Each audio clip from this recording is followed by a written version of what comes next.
All right, we're starting up. How are we feeling today? I feel great. I feel loose, excited, ready to put on the show for the fans out here. Love that. Yep. All right, bringing it home to the peninsula and private. I love that. Hey, you got a joke? Joke for the day. You can't think of no joke? I'm trying to think of something on the spot right here. A joke? I need a joke for today. I don't got a joke. No joke. Nobody's funny. How are we feeling today? We're feeling dangerous, dude. Feeling dangerous. Feeling dangerous. Okay. Probably has a joke. Noah, come here. You got a joke? You got a joke of the day? You got a joke of the day? No. All right, I got one. You got a joke of the day? I need something. Not much of a comedy guy. No? You look like you would be. Jokes have gone out of style. Really? Bring it back. We need to Jokes have gone out of style? Yeah, we need to start buying more joke books, you know.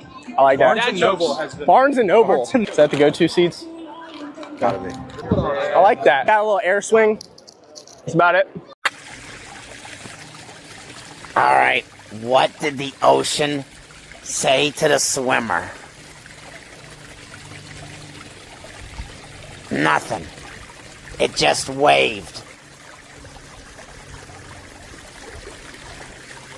Hampton Roads has a long-running high school and college sports tradition. It's time to give them the spotlight they deserve. This is 757 Sports Talk.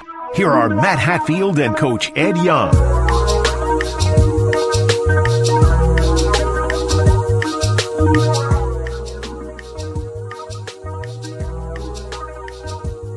Jokes have never gone out of style on this show. We welcome you to another installment of 757 Sports Talk, and it's powered by Cova Sports TV, where you can like, you can share, you can subscribe, and you can laugh along with us. Alongside the laughable Coach Ed Young, I am the affable Matt Hatfield. See what I did there? Good morning, Sir Edward. How are you? I'm good, but you are the quack of all quacks. If people laugh, it's because you're on the show. The jokes are just plain hideous, made no damn sense. It just waved. No. If you were going to make a joke about that one, it would be, what did the ocean say to the swimmer? Nothing. Just a lot of waves. Not it waved. I don't even know why I'm giving credit to these ridiculous jokes and stuff. People bear with me. We are actively trying to get it expunged from the show permanently. So just be patient. But it is good to be on Saturday. It's good to be on any time. As they say in the world of sports, a lot is happening. You know, you're just mean-spirited. That's really all you are. You're just a mean. Well, I mean, to be real honest, just wear what you're wearing all the time, and we'll get some chuckles and smiles and laughs from people. Because the D-backs get a big win against the Dodgers, right? And you're celebrating the World Series all over again. I mean, no, it's just a nice starter of a series. Got a good gem from Eduardo Rodriguez, who's been the ace of the staff. And it's always good to beat the evil West Coast Empire. Unfortunately, the Nats didn't have enough natitude to beat the evil East Coast Empire. But that's okay. Their bullpen is what it is. It's lousy. It gags all over itself like it does every year. So, you know. Well, and the Yankees did open up their series with the Nats with a nice comfort behind banger by knocking down the nasty Nats. They're not nasty. I think you Yankee fans are what's nasty. Well, some of the Yankee fans are completely nasty because they're still on the bandwagon of fire Cashman, fire Boone, and then neither one of them are going anywhere anytime soon. Well, you sure Brian Cashman shouldn't be going somewhere? Because what has the guy done lately, honestly? Let's be perfectly honest here. He's entrenched in that position. I honestly believe Cashman will leave when Cashman decides to step down, resign, whatever, retire. I don't think the Yankees will fire him. Now, has he done a great job? I don't think so, but he ain't going nowhere. That's my point. It's just a different, just a different. Baseball is just so different. Back in the day, if you were hitting 120 and getting a lot of at-bats, or you went 0 for 34, either you're in the minors for a while or you're cut. That doesn't happen anymore. It just doesn't. So it's just different era, and it's hard for me to get used to it because I'm used to production, and if you don't, they move you out and move somebody else in until you get another chance. But that's not the way for a lot of teams. Amazing how many teams have 100 hitters or under 200 hitters in their lineups. It's amazing. Yep. A lot to get to on this particular episode, which will take us to 11 o'clock today, maybe a few minutes after 11, because we have to be off before noon, given Cova Sports TV's responsibilities and mine with USA Field Hockey today. So people that want to watch some field hockey actually can do that coming up at noon from the Plex or Regional Training Center here on Cova Sports TV. But, Ed, we are winding down with Wimbledon, and we are winding down with the World Cup. By the way, we got right before the women's matchup is going to start with Karolina Muchova and Linda Noskova. See what I did there? I got that. Yeah. The matchup coming up with the women, which, by the way, minus 152 for Muchova, plus 126 for Noskova.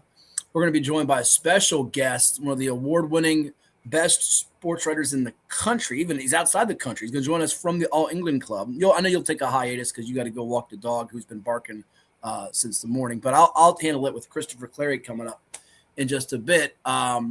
We're down to the nitty gritty here, the last bits and pieces of the tennis and the World Cup, which are going on simultaneously. USA did not get through to the quarterfinal round, to the semifinal round. Belgium, by the way, who did get through, had a tussle with Spain, my pick to win the World Cup. They're now in the Final Four. You got a toughie coming up with France on Tuesday. You got quarterfinal games today with Norway, England. England is the minus 210 favorite, and Argentina, Switzerland, or some call it Switzerland, minus 325 for Argentina, plus 250 for Switzerland. And then we'll see who from there sees the winner of France-Spain, which will be the World Cup, one of the World Cup participants in the final. What do you make of this as we're down to the last little bit? Are you at all captivated? Are you interested? Are you still yawning over there because you're just not into either sport and you're going to be the you give us. Are you looking at you yawning? Yeah, it's so disrespectful. I'm sorry, folks. No, I didn't sleep well last night. That's why I'm yawning. That's it. You're going to get it. Give me a second. You're going to get it. Go ahead. Continue on. I said it before. I respect World Cup, all sports. I'm not into the World Cup as many people are. I really lost a lot of interest when the U.S. lost, which kind of figured Belgium, even if they beat Belgium, that they would be done. They would be done after that win if they did. They're not beating those power teams that are left. And I think my pick was France to win it all. So we're going against each other in terms of our picks in the World Cup. So one of us goes on and one of us goes out. Mm-hmm. But no, I just haven't really been captivated by it much. You just, you're just going to disrespect it like that.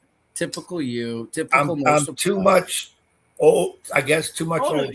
You're sleeping is what happened. Matter of fact, we caught you. Look at this. Oh, look at that. Look at that, folks.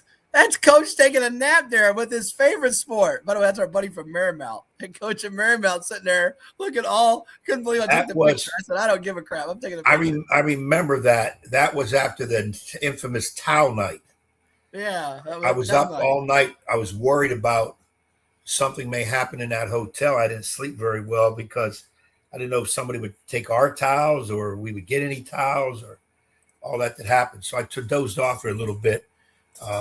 And watching a very boring game.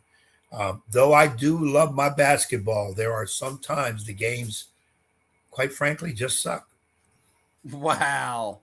Listen to you. Well, we got to get hold on. We got to get a zoom in picture. That picture doesn't do its justice. Hold on, folks. We're going to zoom in. If people don't see, I mean, he is knocked out. He is zonked, ladies and germs. There we go. Here's a better picture. Zoomed in. Oh, there we go.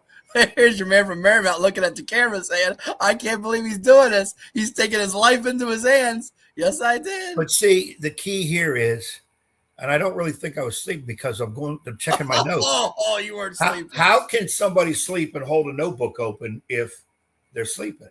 So really what I was doing was meditating and said to myself, okay, who the hell is this kid on court 4? I was kind of looking at it. So But yeah, there are times I will take a quick nod in when I'm watching games from not when I'm playing, my team's playing, but though sometimes the way we play, I would want to fall asleep. Ladies and germs, you will see a kid on the floor there in the picture. He was complaining to the staff at the St. James facility about Ed snoring. He was so loud. He was complaining. This guy next to me is snoring so loud. And, that's it. Now, next to Chris Rogers, the head coach at Marymount, is in that picture too, is his son, by the way. He's to Those the are right. both his sons, yes. Yes, I know. But my point is, the other one said, I'm getting away from Coach. He's snoring too loud. Yeah, that's what it was. So let me ask you this then. If you were not into the World Cup, or you were not into, and by the way, that was a great game yesterday. You were not riveted by Spain and Belgium. It was 1-1. Belgium had a couple of chances to almost get it to 2-2 after Spain took the lead. That was a great game. And then the U.S. game the other night, I can't fault it. That was a dud. That was a waste of time almost. That was a dud. But if you aren't into that, I mean, come on. People are really into it on the sports front. I don't know what you're into this time of year. You can't be into summer league. Don't tell me you were into the TV with Peterson versus Devantes on what was that, Thursday night? Summer league. People get all jazzed up for it. To me, we don't even remember all the ricochet. He was such a sensation in summer league. People were killing Victor Wembanyama, and of course Wembanyama just gets the richest contract in Spurs history, 5-year extension that could exceed $250 million as it now scrolls across the ticker. Were you into Peterson Devantes the other night, or did you not pay attention to that? Briefly, and I watched 0 minutes of it. I wasn't even excited about Powell writing a kisser from Bam Adebayo to Tyler Hero. Oh, that was Powell writing a kisser, right? Yeah, I mean, that was crazy. He went bam. He went bam on him. Well, yeah, I mean, that's his nickname, Bam, so he bammed him. So, he said some things he shouldn't have said. But, who the first school to offer Bam Adebayo was, right? No, I don't. It was actually Old Dominion. Oh, first school? First school. I'm pretty sure of that, yeah. Pretty sure. Man, can you imagine he if was a ninth grader? ODU? Oh, he wasn't going to Old Dominion. There was next to no chance. It'd have been phenomenal for Old Dominion, but it was next to no chance he was going to ODU. That's like the people that had those when we used to have in radio in studio, Elizabeth Williams and James Michael McAdoo, and they were literally calling our show to ask them why they weren't considering Old Dominion. But anyhow, then people in the building were doing that, not even just fans. But yeah, I wasn't into that at all. Now, on the local front, real quick before we go to break, and we got a lot coming up on the show. As we mentioned, we got in just a couple of minutes. We got Christopher Clarey coming on the program. You'll hear from something I know Ed is into. He does cartwheels for this wrestling at the end of the show. Devantes, Chris Aquilla, will join us on the program to talk about VCW, which is 2 weeks from today. Next week, we'll be joined by Ed's arch rival, the infamous George Pontus, the former VCW commissioner. But we're also going to go through a list on Sports Illustrated of the top 5 athletes from Virginia that just recently came out. And you're going to hear from one of the star quarterbacks in the 757 in one, Domo Everette, whose older brother, Daylen Everette. We teased this last week. Not like tease, ha-ha, and boo-boo, but we mentioned it to come up this week on the show. Daylen Everette got drafted by the Pittsburgh Steelers. He out of Norfolk, went to Norview for a year, then went to IMG Academy. Domo, who was the state player of the year, is gearing up for his junior campaign after having a sizzling sophomore one for the Commodores as they three-peated as state champs. So we'll get Damo's take as his recruiting is taken off with a bunch of offers. But on the local front, the big story in the last 24, 48 hours would be what transpired with the coaching announcement of LaDasia James, new head coach at Princess Anne High School, replacing, well, doesn't really replace like they got rid of. He retired, Darnell Dozier, who won 793 games and 16 state titles in 31 seasons. That's an average of a state title within every 2 years, and he did it for a lot of consecutive years too. She played at First Colonial and also played at Norfolk State University. So LaDasia James, new coach at PA. Give me your impressions as PA has now hired its newest girls basketball coach. And it's someone with 757 roots who we're going to get on the show, I'm sure, at some point. If not next week or come wintertime, we'll get her on it, I'm sure, at some point. But what do you make of this? First of all, congrats to Miss James. Some real tough sneakers to get into following Dozier. Anybody that would have to come behind him. Little surprised it took this long to announce. And maybe they knew it way earlier, but here it is, middle July. But I'm only surprise is it's not somebody with prior head coaching experience, which I thought they would go into. I don't know. You probably know way better than I would. Is she coming right from the playing court into coaching? Or she was an assistant coach, and I believe the head JV coach at First Colonial. We got a full story up there on VirginiaPreps.com. Okay. Okay. So she got some. Yeah, that part doesn't shock me as much, although I get what you're saying. I think the slightly more surprising part of it to me is that they didn't pick a PA person in the sense of they graduated from Princess Anne or they've been coaching at Princess Anne previously. But the James name, as she's kin to Isaiah James, I believe her aunt is LaToya, Isaiah's mom. So she's kin to the Jameses. So there's a little connection there to PA. And she did, like I mentioned, played at Norfolk State. And so I don't think this is at all a risky hire. I mean, a risky hire would have been hiring somebody from outside the realm, outside the area, outside the state that doesn't have any connection to the 757 or basketball in the area. But she does know the lay of the land, and I think she'll be fine as long as Micah Ojo laces up and puts the sneakers on and puts on the candy stripes, the Princess Anne uniform, because Micah Ojo is a once-in-a-generational type of talent who's revered as one of the top 10, 15 players in the country in her graduating class. So as long as she's got Micah Ojo, they're going to be all right.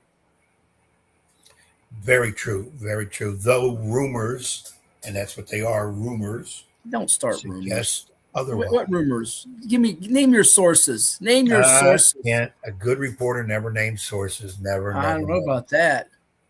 No. Michael K. You heard about Michael K. and Volpe this week. You heard about Screaming A and Jaylen Brown with sources and scourses.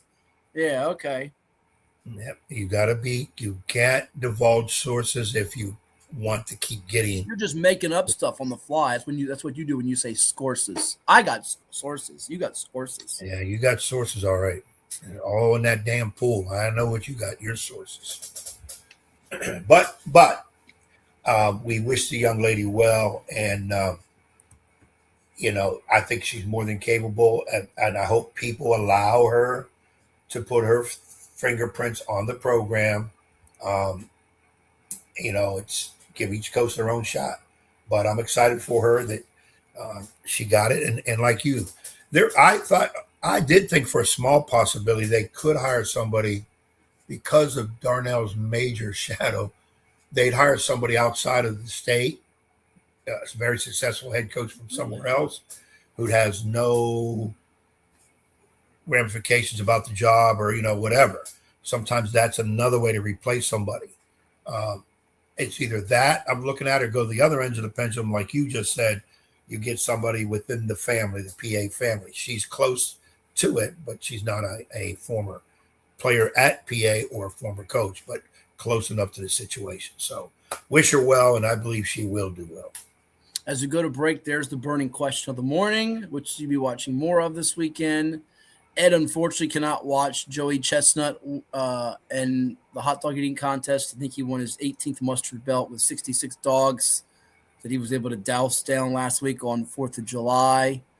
We know he's going to be watching his evil Bronx Bombers, but Wimbledon Finals, World Cup Soccer quarterfinals. Let us know what you think on Cova Sports TV this morning. And coming up next, we're going to be joined by Christopher Clarey talking Wimbledon, all things tennis. This is a good conversation with Christopher you don't want to miss as we have Mohova and Nuskova coming up later this hour right here on 757 Sports Talk. And they're watching where, Edward?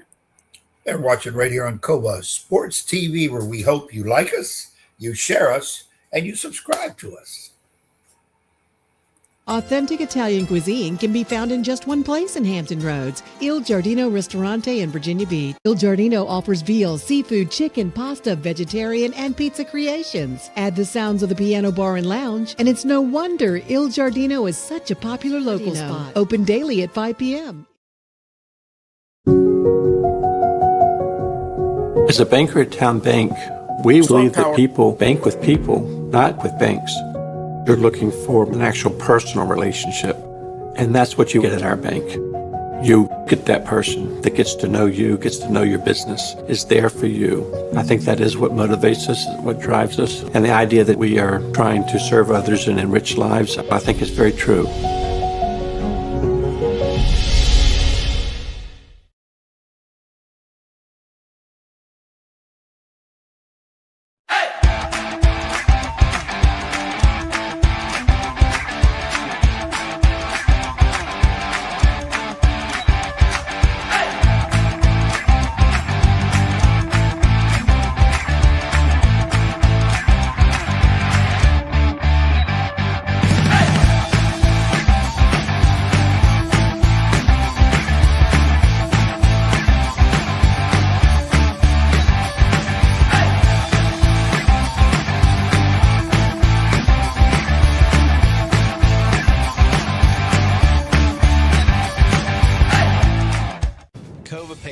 We don't just paint, we transform spaces. Visit covapainting.com or call 757-550-7357 and mention the Sportsplex for 10% off of projects over $1,000.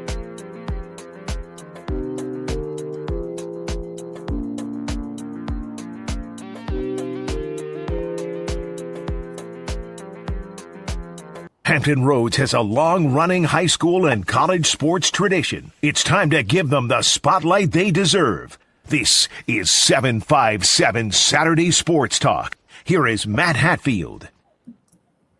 Welcome you back to 757 Sports Talk, powered by Kova Sports TV. Like, share, and subscribe as we have a special guest with us here now on the program. He is a longtime sports writer, 30-plus years. He's covered 100-plus slams, 16 Olympics. He's also a New York Times bestselling author of the new book, The Warrior on Nadal and The Master on Federer. We are pleased to be joined by Christopher Clarey here on the program. Chris, first off, it's a privilege to have you on the program. How's life in the All England Club treating you this July? Well, you can hear I'm actually there from that last announcement there, so I'm definitely right on the heart of it. I'm in the media room here, which is on the bottom floor and you walk right outside the door here, and you got a short walk across the concourse to center court. So it's a good place to be, and it's been an amazing tournament in terms of weather and storylines, and it kind of had to be, with the World Cup going on over here. People have been following that as well. Yeah, I want to get to that because it's a different year with the World Cup happening simultaneously as Wimbledon. All the different events you've covered. I mentioned all the tennis events, the books you have, which I'll give you a chance to highlight at the end of our interview here, our conversation. And just in general, where does Wimbledon, what distinguishes it for you, and does it set itself apart from everything else you've covered over the years? Yeah, I mean, for me, it's one of my favorite events. I've had the good fortune, as you mentioned, of having covered a lot of global sports over the years. I even snuck a few U.S. ones like Super Bowl and NBA and things like that in there as well over the years. But mostly my career has been global sports events like Olympics and World Cups and the tennis majors and a fair bit of golf. And I guess the closest thing to Wimbledon, and they actually make the comparison themselves, is the Masters in golf. It's got a lot in common with that. I mean, same color scheme. They've got kind of an amazing ability to keep it relevant in this era and yet updated at the same time. It's both kind of the most historic place in tennis, of course, because it's the first tournament really that was ever played of any significance in lawn tennis. And next year is the 150th anniversary of that. But it also is extremely updated now. They've got very high level facilities, and the players love it because they've got all the bells and whistles and amenities. But what sets it apart, I think, is when you walk in, you feel that history, and also you feel the class of the place. People generally are well dressed here. It's an event. It's part of the English summer, not just the English sporting summer. It's really an anchor of British culture, particularly English culture. And you feel all that when you come here and you see the members walking around in their blazers with the badges that show who the members are. And there's just a very special connected vibe here between the past and the present. And you feel that up, and the players feel it too. And there's not as much advertising on the courts still. And the other thing I'd say, it matters at the surface. Tennis was, when it was brought into the modern world back in the 1870s, it was played on grass almost everywhere. But now it's a rare thing. It's anachronistic in a way. Hardly anybody plays on grass anymore. Certainly, probably you and I don't. So it's unusual in that way too. And that was a risky choice in some ways to preserve it. They're the last major that has grass as a surface, but I think it's been the key to its longevity and its appeal. Yeah, great point here. Now, this particular Wimbledon, Chris, I know we don't have Carlos Alcaraz. It's been a passing of the torch in a sense from the Roger Federer, Rafael Nadal, Novak Djokovic's to Carlos and Jannik Sinner, and this now, leaders, if you will. On the women's side, not as many big names yet. The Coco Gauff and Karolina Muchova semifinal, I was riveted by it. I couldn't take my eyes off it. But you also had the Djokovic and Felix match in the quarters. That was a great one. What's your overriding feel of this 2026 edition of Wimbledon, and how important is it that either the women's or men's final produces us a classic?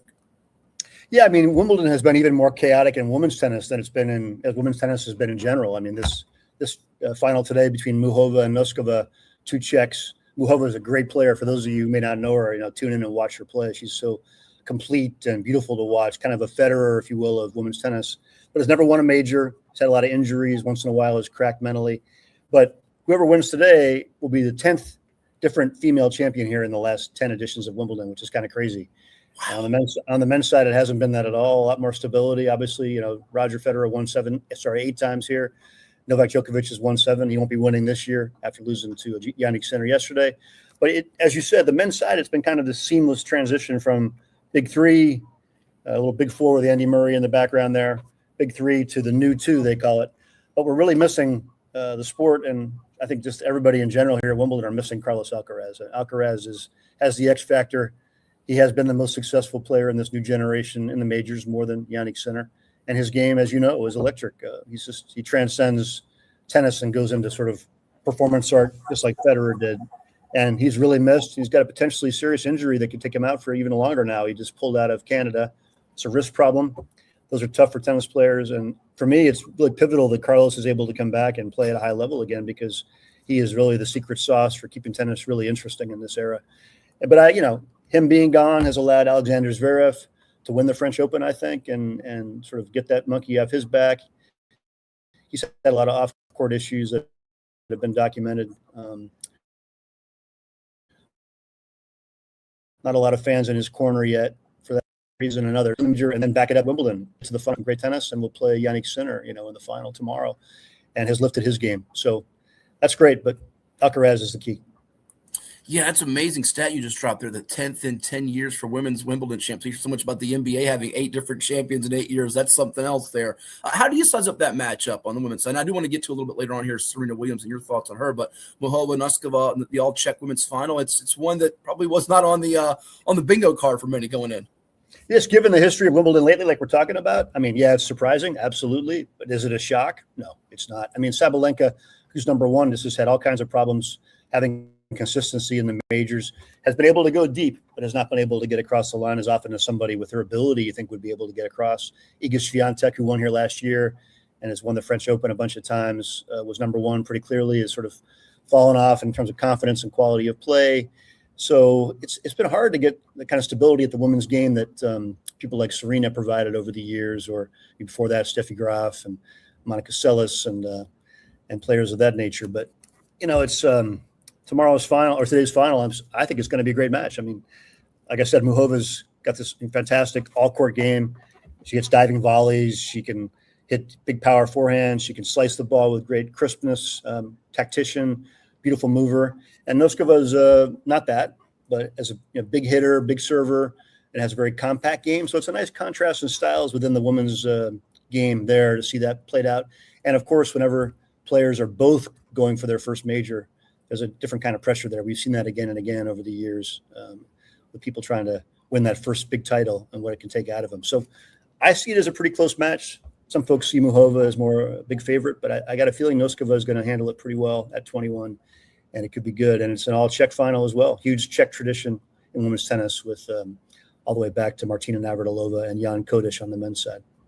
Yeah, if it's anything like that semifinal match that Goff had with Muhova, people are in for a treat. We're chatting with the outstanding sports columnist, Christopher Clarey. You can follow him on the Twitter at Christoph, Christoph Clarey. You can also see his work through Substack. I'll tell you more about that at the end here as we chat with him about Wimbledon here on 757 Sports Talk, powered by Kova Sports TV. Chris, live on location at Wimbledon. All right, let's shift gears to the men's final here with Zverev and Sinner coming up on Sunday, Chris. My goodness, Zverev, I don't know that the common person, maybe certainly the diehard tennis fans, are following just how dominant Zverev's been. We know about Sinner since that first match in Wimbledon where he got threatened a little bit, 5-setter, how dominant he's been going back to even last year. But give me your take on this one coming up. Yeah, I mean, Zverev has had a couple of shaky moments, but not many. He's played very solidly, and he's serving great. I mean, he has a massive serve. He's 6'6". He's really learned to maximize that. Great backhand. Guys that tall, I mean, there have been some winners close to that height over the years here. Goran Ivanisevic back in the day, people like that. But it's hard when you're tall to get down low. Grass requires you to really be low to the ground. The ball will skid. But the advantage is on your serve, obviously, where you can just pound it and create these amazing short points through that. And Zverev has got a new confidence to him. He's starting to hit through his forehand more since he won the French. Looks like here he's got a little bit of a looser way of being just around the press and around everybody now that he's a major champion. So I'm not ruling out, a big lift on his part, but history is not in his favor. I mean, he's done pretty well intermittently against Alcaraz and against Djokovic, but Sinner has owned him in the last couple of years. He's beaten him 9 times in a row, and he's won 14 straight sets.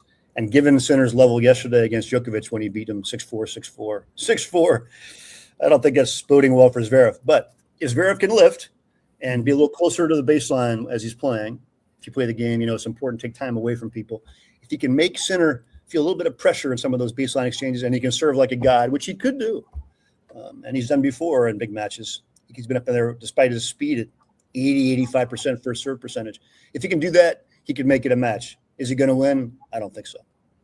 Yeah, I know Zverev earlier in this tournament snapped that long losing streak against Taylor Fritz. This is a different animal, as you just mentioned, with Zverev. And it got me to think, I'll pose this question to you because you are a writer and you look for stories. We all look for that in this business. Bigger deal from a storyline perspective, if Zverev wins and pulls off the upset, or Sinner goes back-to-back with Wimbledon titles and starts to really cement himself on a run of dominance here. What's a bigger deal storyline for you? Well, I think the better story is Zverev winning because we all like a surprise, right? I mean, I'm not cheering for any player here as a person. I'm just cheering for the storylines and what I'm interested in writing about. And for sure, that would be, that's definitely man bites dog, without a doubt. And it's not unthinkable. It really isn't. But I've just seen that matchup so many times, and I just think Sinner's deep in Zverev's head. And Sinner has not played his best, as we know. He lost to Djokovic in Australia and got shocked by the heat more than by Juan Manuel Cerundolo in the second round of the French Open. Was up 2 sets and 5-2 and basically just melted down in front of us. There was no puddle. There was no red puddle, but everything else was pretty clearly was the heat.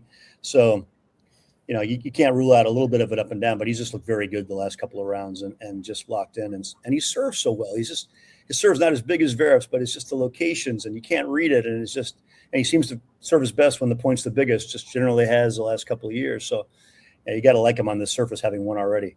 But the better story is Zverev winning. And I don't think there's a clear better story on the women's side. Maybe Muhova because she's 29 and has had a lot of adversity with her body, and everybody who likes tennis likes watching her play. So I guess that's probably the better story, just because it's a bit of a redemption tale. Yeah, I want to get your take on also a couple of these all-time greats here that are nearing the finish line. One who just made a return, and that's Serena Williams, age of 44. What do you make of this comeback in U.S. Open you see in her future coming up? Tennis is just a nonstop comeback story, right? That's what it seems like. You always people coming back to the game and playing again, dating back to, Bjorn Borg, giving it a try and failing, back in the 80s with a wooden racket when everybody else was playing with metal rackets.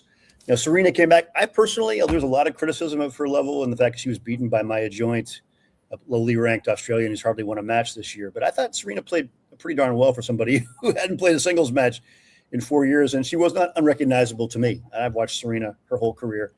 That said, the movement's just not there anymore, and it's not going to come back, I don't think. Just don't see that.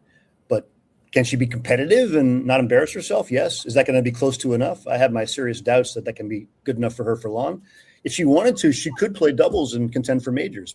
That's what Martina Navratilova did at about the same age when she came back in the early 2000s and had a lot of success and won a couple mixed doubles majors doing that. Won her last one at age 49. Is Serena able to do that? Sure she could, because you're only covering half the court. She's got the big weapons. But I don't get the sense from being around her a little bit that that's what she's looking for. And that said, I think she's going to try to play the U.S. Open and some of the U.S. hardcourt swing. Nothing's been announced yet. She got a little injury here in her knee. But I think she's going to try to keep playing and sort of see where this comeback and all the effort that went into it goes. Is that going to be a chance for her to win number 24? No chance in singles. Yeah, she's so beloved, but it is pretty remarkable though what she's doing at her age. Now we look at the other big name, who's a guy, Novak Djokovic, 39 years of age, on his quest for major title number 25. It just feels like a crazy question even to throw your way, because he's already beaten Sinner head-to-head in a different event. I know it wasn't Wimbledon, and he is getting to the semifinals of Wimbledon, but is it the end of the road for him in terms of making a real threat at winning another major? What's your feel on Novak here?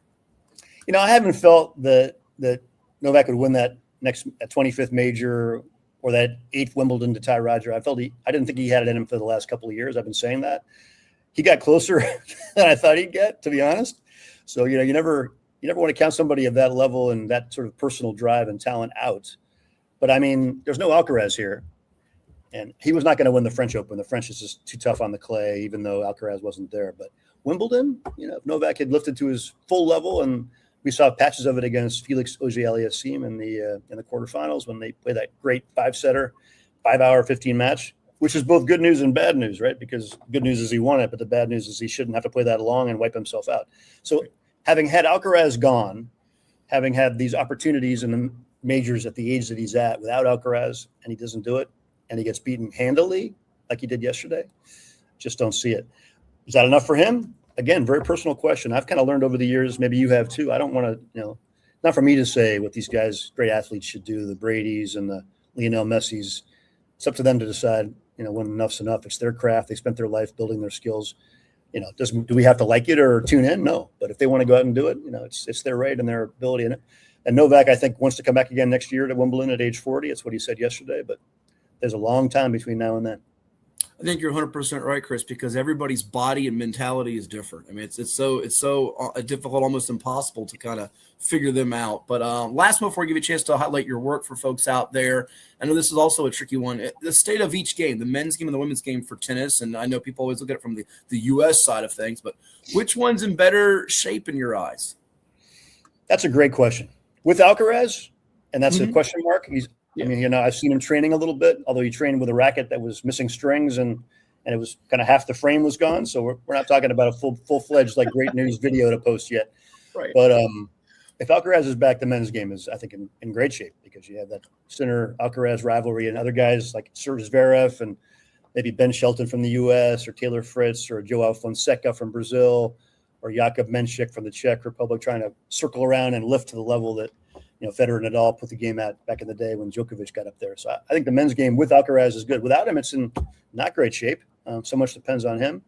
And the women's side, it needs established rivalries. And we've seen more of that, honestly. I mean, Sabalenka and Rybakina have had some great matches. Sabalenka and Coco have had some great matches. Coco's a personality people really gravitate to.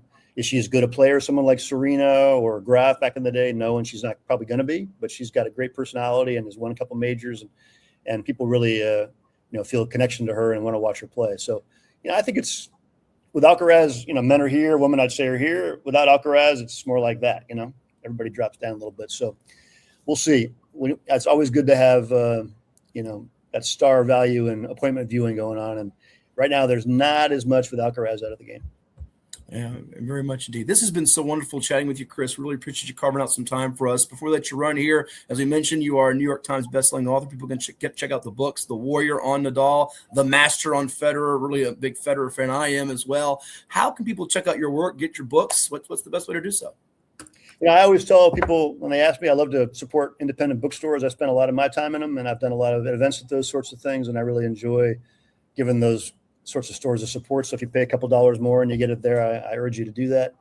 Put my heart and soul into both those books. They were really the kind of the culmination of my whole career, 30 years of covering the sport and covering Federer and Nadal from the beginning. And of course, you can order them online as well or directly through the publisher in the U.S., who is Hachette. And then I'm also writing on Substack. I started when I left the New York Times in 23. I started a site called Tennis and Beyond.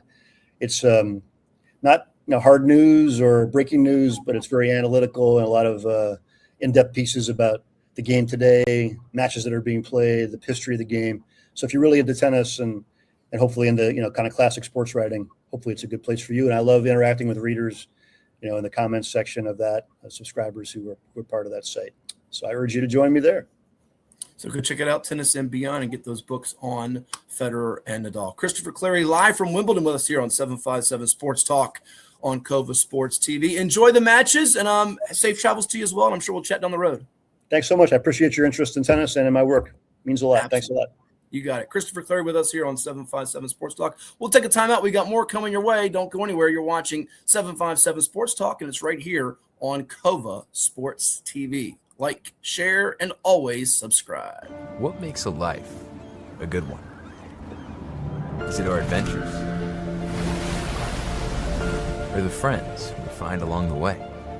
Is it the challenges we conquer together? Maybe it's the people's lives we touch every single day.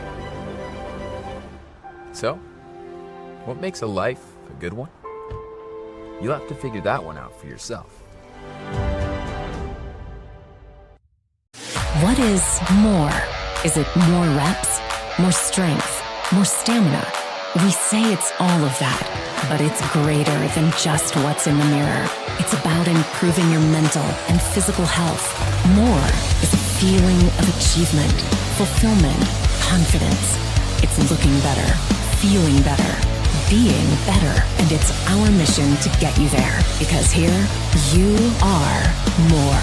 One Life Fitness. Portco is your local nonprofit organization dedicated to economic empowerment through employment for people with disabilities. We focus on abilities, not limitations, providing on-the-job vocational support. Find your pathway to employment. Contact us or learn more at portco.org.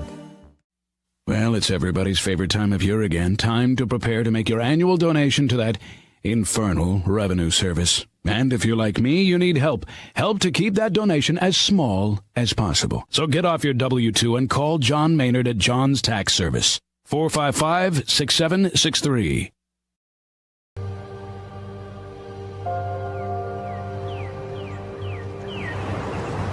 At Rush Soccer, our love of the game and the community we create doesn't stop when we leave the pitch or when the season ends. We are more than an individual player, team, club, or league. We are a truly global community of athletes, parents, coaches, professionals, and fans.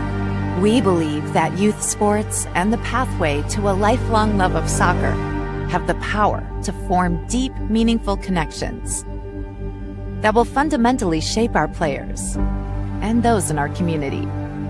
We believe that what we feel is the key to what we can achieve. Feel the pride. Feel the confidence. Feel the legacy. Feel the connection. Feel the trust. Feel the acceptance. Feel the purpose. Feel the difference. Feel the rush.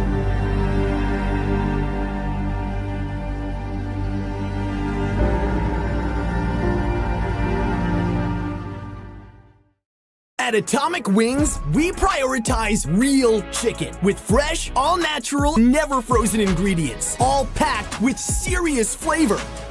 Order from over 15 awesome flavors at atomicwings.com.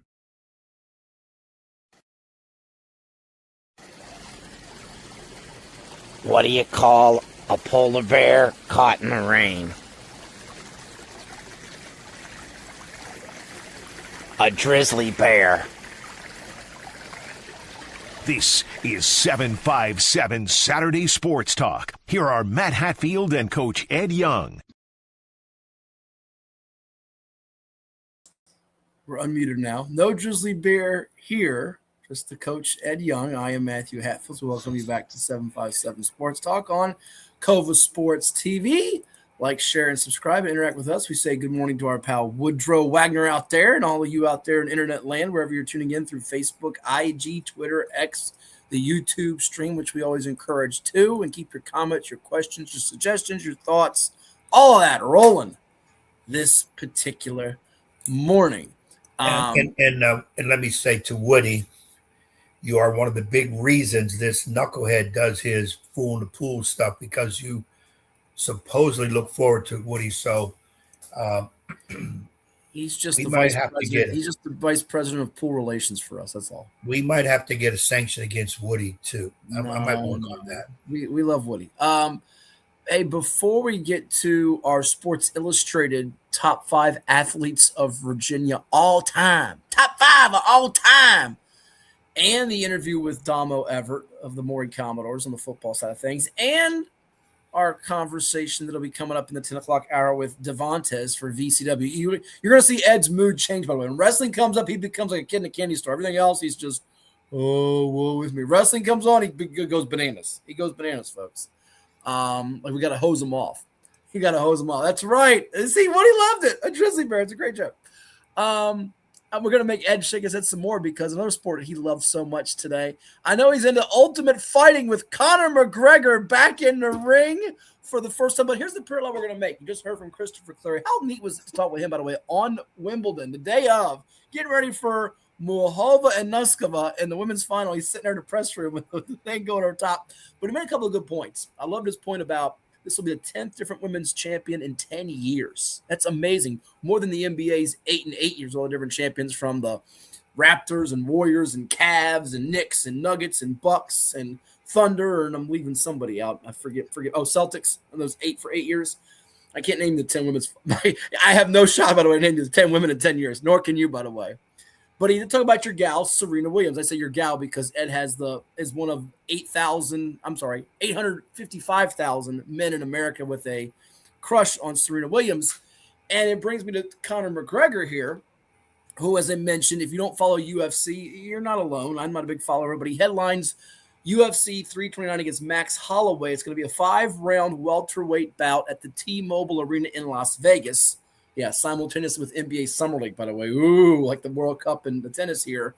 It's his return to the octagon after a 5-year hiatus. He had a broken leg against Dustin Poirier back in July of 2021. And I think it is a little unfair to compare McGregor's accomplishments in UFC to Serena's in tennis, which I'm sure Ed will concur with, although he is an acclaimed UFC fighter and he is beloved and he is popular. He's also hated too. But my question to you, as you see him on the screen with that iron fist and the belt and the watch, is he is a plus 215 dog, which I'm surprised it's that low. Max Holloway's minus 260. And he's the real deal. Serena, in her match when she lost to the 20-year-old Australian Maya Joint, who, as Chris Clarey pointed out, was really darn good. It was a good match. I think it's much more likely, even at her age of 44, that she gets back to the top of her sport than Conor McGregor gets back to the top of his sport. And, oh, by the way, if you're wondering about the age, which always comes into question, he's 37, she's 44. I imagine you concur, but I don't want to speak for you, so go ahead and speak. I really lean towards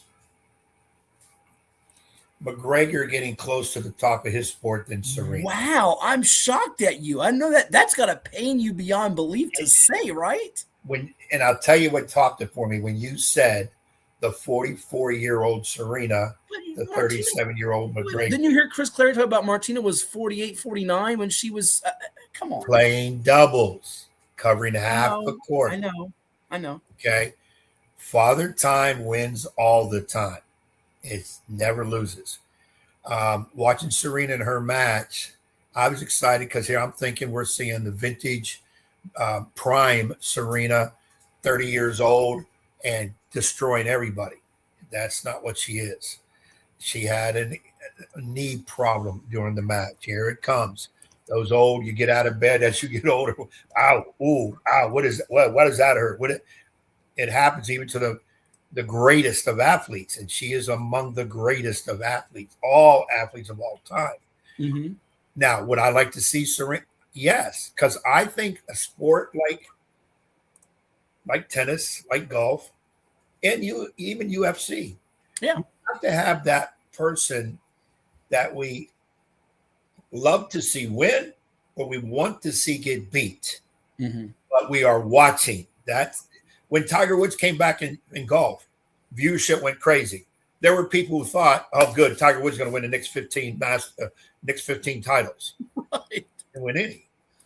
He's not the same person. It's a name, but he's not the same person. Now, he came back from something different than what Serena is. And McGregor, and I tell you what, when you said McGregor 5 years, I said to myself, "Wait a minute, he hasn't fought." It doesn't seem years, like that, right? But you have these breaks, a year or two. But wow, 5 years he's been out of that ring. It's funny. We were talking about it with Chris. Tom Brady and some of these medical marvels. LeBron James, by the way, everybody's wanting to know what team is he going to join now? Is he going to join the Cavs, the Heat, the Warriors, the Sixers? It's on his last hurrah. He's another medical marvel, like Brady, like a Martino, like these top of the sport athletes. And you do wonder about how their high school and college careers were. In the case of LeBron, he didn't have a college career. He went straight from high school to the NBA. Brady was not always the man at Michigan. Some of your individual sports like tennis and golf are different, or UFC. You don't have the acclaim and the attention of the team sport for college basketball or college football. But it is a fascinating thing. I'm just surprised. And again, I don't pay attention to UFC at all. I'm not going to pretend to, much like we talk about with the World Cup or the tennis. I'm not going to pretend to be an expert on it. But I was surprised that in terms of those that are into the wagering part of it, that line was almost the money's been pouring in on McGregor, and the guy hasn't fought in 5 years. And it's not like he's facing some tomato can. He's facing Holloway, who's like one of the top guys. If he was facing some, scrub, for lack of a better phrase here, he'd be a little different in my eyes. So yeah, it's going to be interesting. By the way, we have a treat for folks coming up. We're going to be joined, I think, coming up in 15 minutes or so. We've been connecting back and forth with that new girls basketball coach at Princess Anne, LaDeja James, going to join us live on the program. How about that? Wow, that quick. We got her that quick. Yep. Was tuning in, I see as well. We reached out, and I believe she's going to come. We believe so. We're not 100% positive. We'll know here in a few moments, I think. But we're going to also hear from Domo Everette and also Devantes in a bit, though. But I did say, before we go to break, could go to a quick break and splice another poolside adventure. But we got plenty, folks. It's okay. I don't want to make Ed too cranky. He's already a little crotchety, a little angry. We do have a top 5 list from Sports Illustrated. They named the top 5 athletes in each state, and they named the top 5 in the state of Virginia. We wanted to save this for today's show. And this is going to be a discussion, I'm sure, throughout the month of July and into August, September, maybe forever and ever. Here's the list: Arthur Ashe, Lawrence Taylor, Mia Hamm, Moses Malone, David Robinson. Now, a lot of folks don't immediately associate Mia Hamm and David Robinson with Virginia because you say, where did they go to school at? Well, David Robinson was at Osborne Park. He actually was at Green Run for, I think, his 8th grade, 9th grade year. You correct me on that if I'm wrong. Mia Hamm was Gatorade Player of the Year at Lake Braddock. You think of Moses in Petersburg. You think of Arthur Ashe, 804, Lawrence Taylor, 757, Lafayette.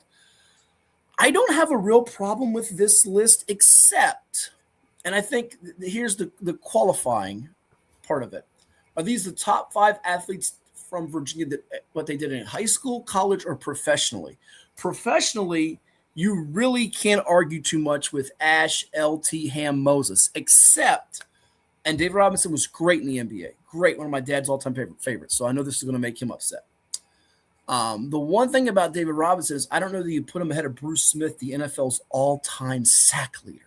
All-time. Now, if you're going off high school accomplishments, I don't recall what Robinson did at Osborne Park in Virginia in comparison to what Smith did at Booker T, which didn't win a playoff game when he was there in football. But if we're going off pro accomplishments, did Robinson have a better pro career in basketball than Smith did in football? And as anybody else, I'm sure Allen Iverson fans out there are saying, what about AI? I'm sure there are baseball fans that are going to be screaming at the highest heavens for David Wright. You go down the list of there's so many candidates. If we're talking about what they did in just high school alone, Ronald Curry from Hampton High, it's hard to leave him off this list, but he didn't have the college and pro careers that these others on this list did. So what do you make of this list? Top 5 athletes from Virginia. You like it? You lump it? Where you at with it? I'm okay with it. Mia Hamm did surprise me. I'm not sure I'd have her 3. And I do believe in this situation, Sports Illustrated is basing it on professional career. I really believe it's their professional career. Okay. I like your idea of, well, wait a minute, Bruce Smith. I think you can almost put Bruce Smith argument over Mia Hamm. I don't want to get prejudiced with it in terms of you're going to get the soccer fans angry soccer at you. And the female fans. Yeah, I can see it. But even if you even want to go that further, a lot of people are going to say, wait a minute, Arthur Ashe, okay, trendsetter in tennis. Oh. But why not Taylor over Arthur Ashe? Let's put Ashe second. No, I mean, you have buildings named after Arthur Ashe. Well, and that was going to be my point, that he has done so much that he's beyond legendary status. Well, but real quick, here's your argument against Hamm. I think your argument for Hamm is it's a no-brainer. What she did, she's in the Washington, D.C. Hall of Fame, ESPY Awards, Athlete of the Year, about USA Soccer, North Carolina professionally. There's no argument there. She belongs. But your argument against it would be she was born in Selma, Alabama, and I mentioned D.C. Hall of Fame. People associate her more with D.C. than they do Virginia. Wasn't born in Virginia. And in David Robinson's case, oh, by the way, David Robinson, though he does have Virginia roots and Naval Academy and all that, he was born in Key West, Florida. So in order to be a top 5 athlete from Virginia, do you have to be born in Virginia? That's another one of those semantics type deal. He lived there. I don't know. It's interesting. Again, what those 5 did professionally, hard to fight it off. Again, people are going to also scream high for Alonzo Mourning and Michael Vick. There's so many different names you could throw up there as candidates. And oh, by the way, if you want to go back way back in the day, Ace Parker, another one of those names you could throw up there. But there's just so many. I don't have a huge problem, but if I was doing the list, I'd probably swap out Robinson for Bruce. Sorry, Pops, but I probably would. I would probably move Mia Hamm down to 6 and probably put Bruce Smith. I might go Moses up 1 and then Bruce right after. And you would leave Robinson on and cut Mia Hamm off the list. Really?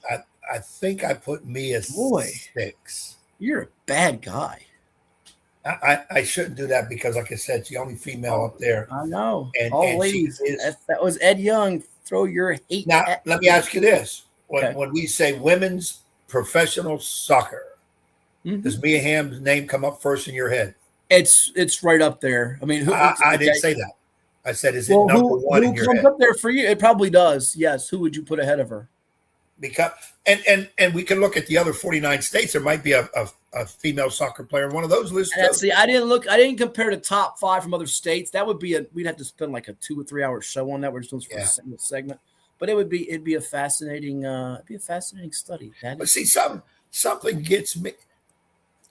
I know we're missing people. A name that just popped in my head real quick and he kind of really captivated the nation. Sweet Pea Whitaker. Oh, boxing, yes, no doubt about it. I mean, he did. I mean, his name was up there among the greats. So there's another name that I'm sure. There's so many other names, so many other ways you can rank them.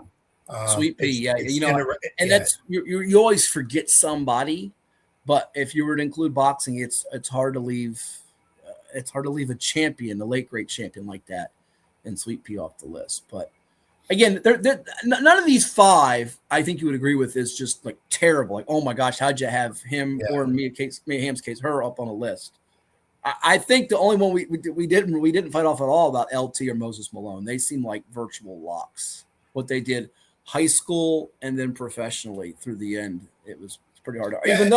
Even though LT has his checkered off the field issues, like some other guys we've referenced that have 757 or Virginia roots. He's not alone, but he's had some of his issues there. But he's regarded by many as the greatest defensive player of all time. And Bruce Smith's not far behind on that list. I mean, when you think of great defensive players, to me, LT, Ray Lewis, Dick Butkus, Ray Nitschke, Reggie White, Bruce Smith. Those are like the first 6-7 names that come out of my mouth. I mean, so if Bruce is in the top 10 of defenders of all time, probably belongs on this list. That's kind of right. And Dave Robinson's a great center, but I probably go through more centers, including Moses, before I get to Robinson. I go through Russell, Chamberlain, Shaq, Hakeem. You know, if you want to go modern, his Joker had a better career to date. It's close right now. He's probably going to end up with better for sure. Again, you're probably going to name about 9-10 centers before you get to David. David's probably, and again, no shame of that. David had a wonderful career. So there you have it. I feel like I'm when you do these lists, you feel like you're crapping or hating on somebody, which is not what we're trying to do here. You know? That's the key too. It's not like I'll get them out of here. You know, dropping somebody down a couple spots is still in the top 10 of all time. That's pretty good way to be. And then my last word on this would be, as we said at the beginning, what is the reference to it? Born in Virginia, established their early career in Virginia. We'd have to get the idea of where that comes from, because like Mia, okay, born in Alabama. I don't remember her doing anything great in high school sports. No. That's what I was getting to. See, it was forgotten. When she was in high school, she was the Gatorade Player of the Year at Lake Braddock. I'm sorry. No, she was helping win a state championship in 1989. I'm not sure she was the Gatorade Player. I know she was maybe state player of the year, because I'm not sure they did Gatorade back then or not. But she helped them win a state championship in 1989. And here's the other part people forget. In junior high school, she was a football player on the boys team. So she was a multi-sport athlete. She was talented.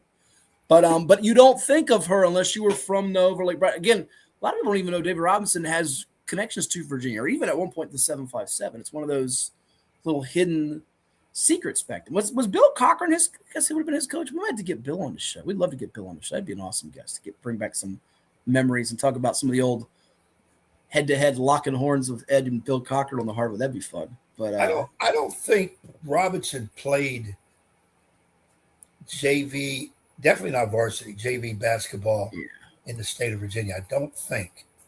I think he was gone before that happened. We'll have to reach out to Bill, or maybe he can get in touch with his son David, who now coaches at Norfolk Collegiate. Sad news before we go to break here to report.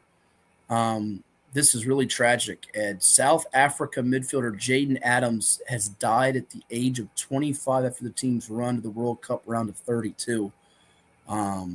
Just came across the ticker on ESPN and on the app. He started in 2 of the 3 group games, came off the bench in the win over South Korea. I'm not sure what he died from, but that's just awful to hear that someone who was just competing in this World Cup has passed away at the age of 25. So condolences there. That's just, I mean, I'm sure more details are going to come out. This is just fresh, literally minutes ago. But just terrible to hear that. Yeah, that's a young age like that. He just got a chance to play in the World Cup. You know, was it, car accident? Some kind of accident? I don't know. I just know that the South African Football Players Union confirmed it this morning. It's not saying at the moment. I'm sure more details will trickle out about this, but just really, really terrible to hear of that. Coming up, we've got new Princess Anne Girls Hoops coach LaDeja James going to join the program. We're going to talk about her new situation at the helm of PA. We're excited about that. And again, we also have Devantes, Chris Aquilla for VCW Wrestling, and a conversation with Maury, star junior quarterback Domo Everette, on the way too. It is 757 Sports Talk, and it's powered by Cova Sports TV, where you always want to do what, Ed? Like, share, subscribe. I didn't hear jump in the pool, but you can do that too. Back in a bit. Did you know that the minimum limits in Virginia are $30,000? $30,000 is a lot of money on an individual basis, but if you're involved in a personal injury matter, that's not enough. Here at Williams-Deloitte, we're happy to provide a consultation on the amount of coverage you have in your vehicle. It can be confusing. Not many people understand it. You know you need to have it, but do you have enough? Give us a call today at 757-547-5555 so we can help you prepare in the case of an automobile accident or any other personal injury matter that you or your family may find yourself in.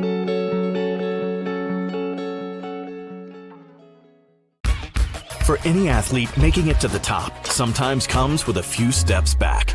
That's why there's CHKD Sports Medicine. Advanced diagnostics, treatment, and rehabilitation for sports injuries, just for young athletes like yours. What's up at DQ? Oh, just the best deal ever! The $7 bacon cheeseburger meal deal. Bacon cheeseburger, fries, drink, and a sundae. No time to be modest. It's all full size for just $7 right now at DQ. Happy tastes good. Well, it's everybody's favorite time of year again. Time to prepare to make your annual donation to that infernal revenue service. And if you're like me, you need help. Help to keep that donation as small as possible. So get off your W-2 and call John Maynard at John's Tax Service. 455-6763. As a banker at Town Bank, we believe that people bank with people, not with banks.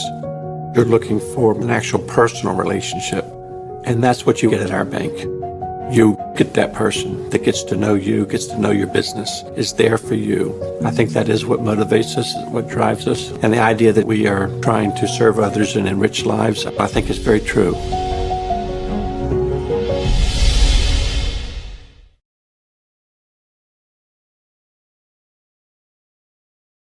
What makes a life a good one? Is it our adventures? Or the friends we find along the way? Is it the challenges we conquer together?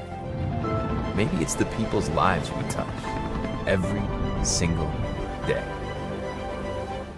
So, what makes a life a good one? You'll have to figure that one out for yourself. After more than 50 years of innovation, AstroTurf still leads the way. The inventor of artificial turf does it all, right here in the USA. We engineer, test, manufacture, and install the world's most innovative fibers and turf technologies, with over 30,000 tracks and fields worldwide. AstroTurf, powered by Sport Group. Why did the pony ask for a glass of water? Because it was a little horse. And now back to Matthew Hatfield and that evil basketball coach. Blast you, Ed Young!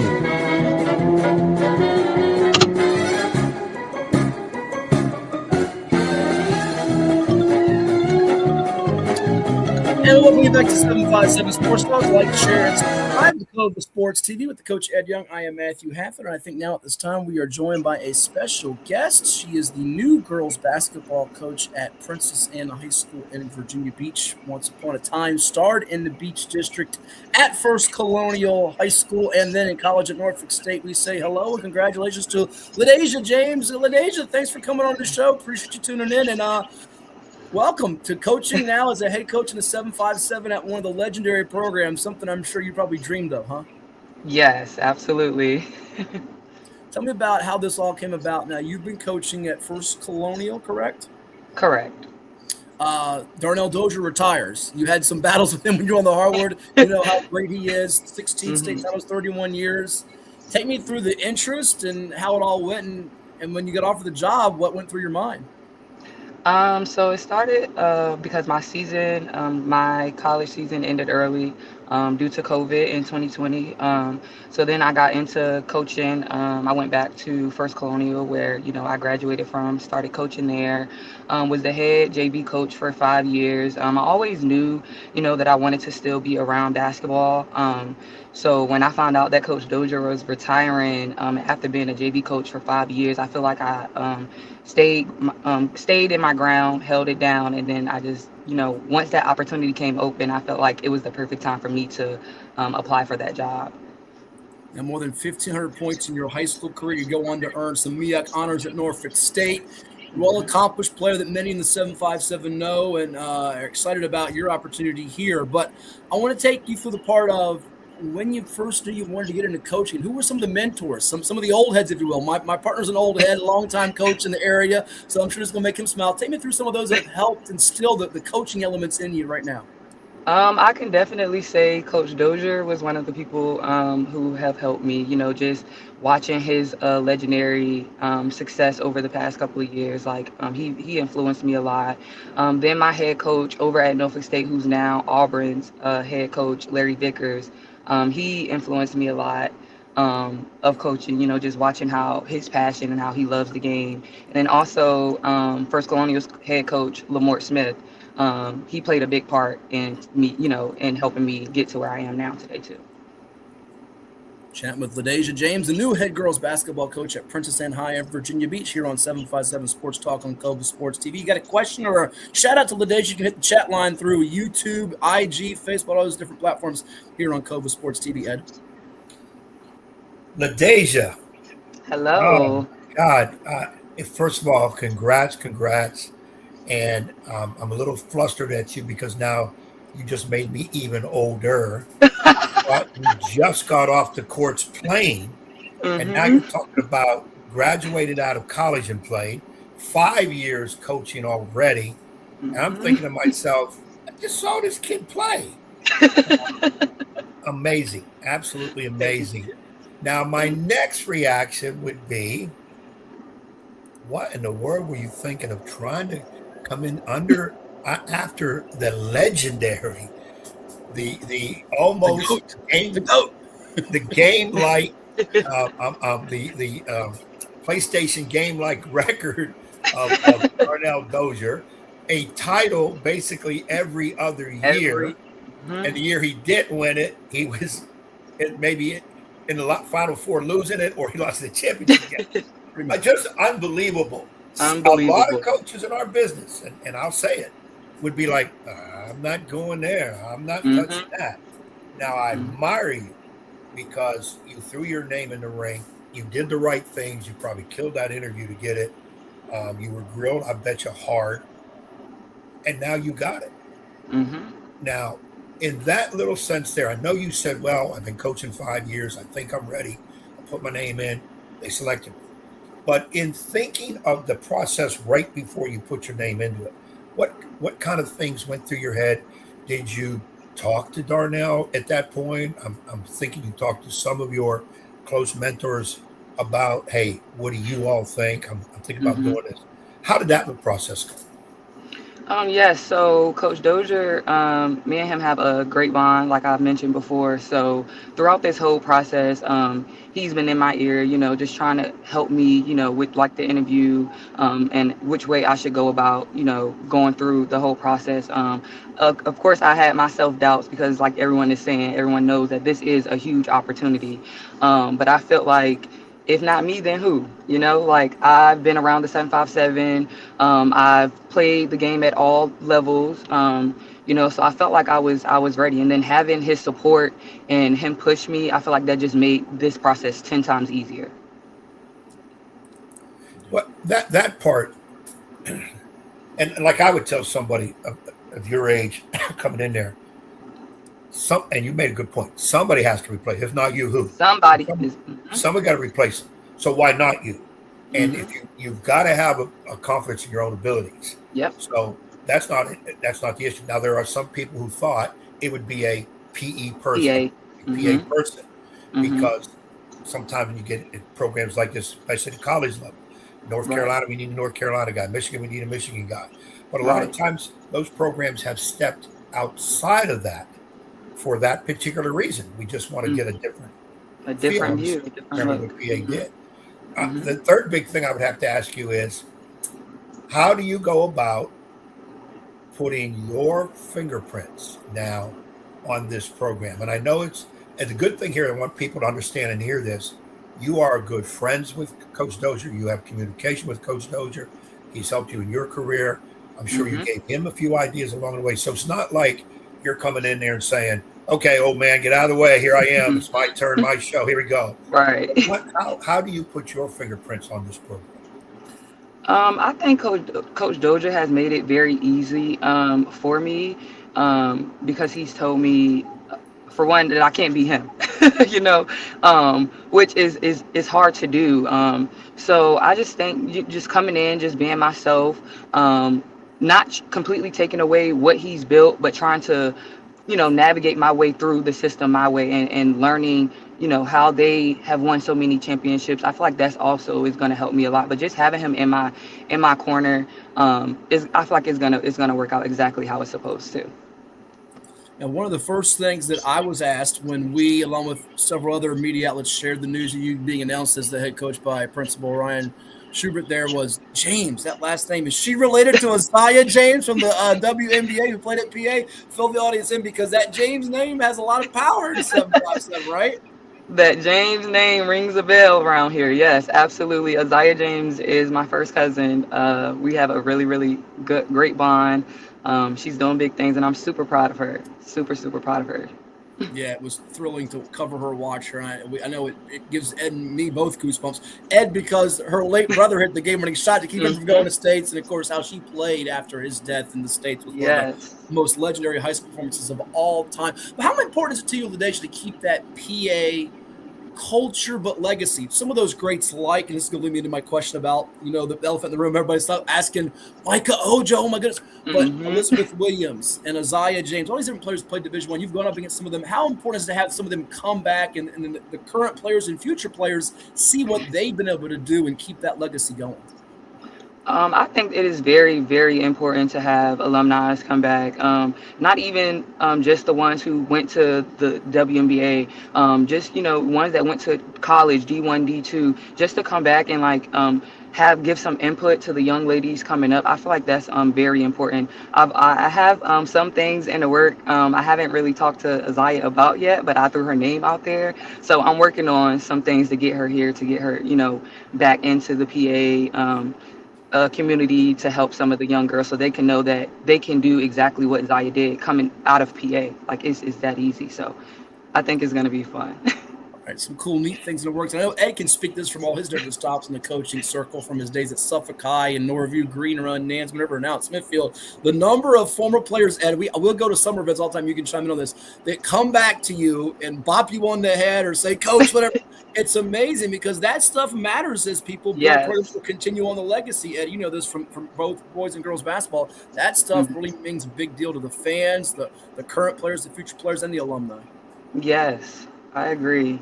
And even though I haven't been a head coach for a varsity team, being the head coach for the JV team, I still have some of the girls that, moved up eventually still come back and reach out to me and, want to still talk to me. And I love creating those bonds with the girls. I feel like it's bigger than basketball. And that's something that I'm looking forward to doing at PA, just letting those girls know that I have your back. You have my support 100%, but know that it's bigger than basketball. Bigger than hoops at Princess Anne High School. Ladeja James, the new girls basketball coach there, now succeeding Darnell Dozier, the living legend who retired after 31 years. Our guest here on 757 Sports Talk on Cova Sports TV. Ladeja, former all-beach performer and standout at Norfolk State following her days at First Colonial. Coach? Now, Ladeja, in putting a staff together, are you at liberty to say if you've hired anybody yet, or is that still ongoing process? So I haven't hired anyone yet. It is still an ongoing process. I have reached out to a couple of people, but I'm trying to take my time with this because I want this staff to come in and, have that energy to give the PA girls exactly like what they need so that we can prepare them for the next level, and not just the next level as in sports, but just going out into the real world. So I'm trying to take my time, with picking my staff right now. Good deal. Now, and one of the questions that was posed to me right after I mentioned one about Isaiah James, I got to ask, it's the elephant in the room, is Micah Ojo going to be back? And I'm like, where's she going? So you address this if you can. It's different, I know, than college and pros, high school athlete who's certainly getting as much attention as she is. Just speak to, have you had any dialogue, conversations since the announcement, and what's the relationship like at this point? Can you take us into that a little bit? So me and Micah actually haven't talked yet. If you all don't know, I'm pretty sure you do because she's so big. She is out playing with the USA team right now, so I'm kind of trying to wait until, that settles down before I reach out to her. Sure. Okay. Makes sense. And I know you probably excited about the opportunity, right? To coach what was one of the best players in the entire country.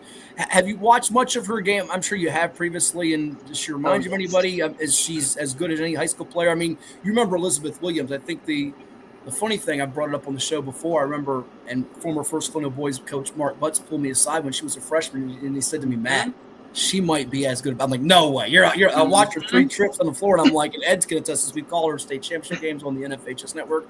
I'm like, oh my gosh. I don't know if she's better, but she does things differently than Elizabeth Williams, which speaks to the volumes. What do you think of her game?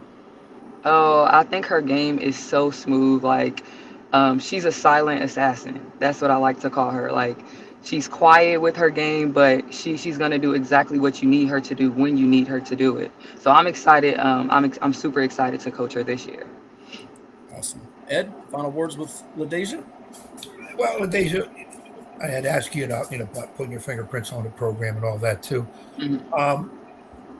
Under you now, what are some definites in terms of, I want to say, philosophy, concept? What are maybe a couple things that this is what you're going to be known for, what you're trying to establish yourself as known for girls playing for you?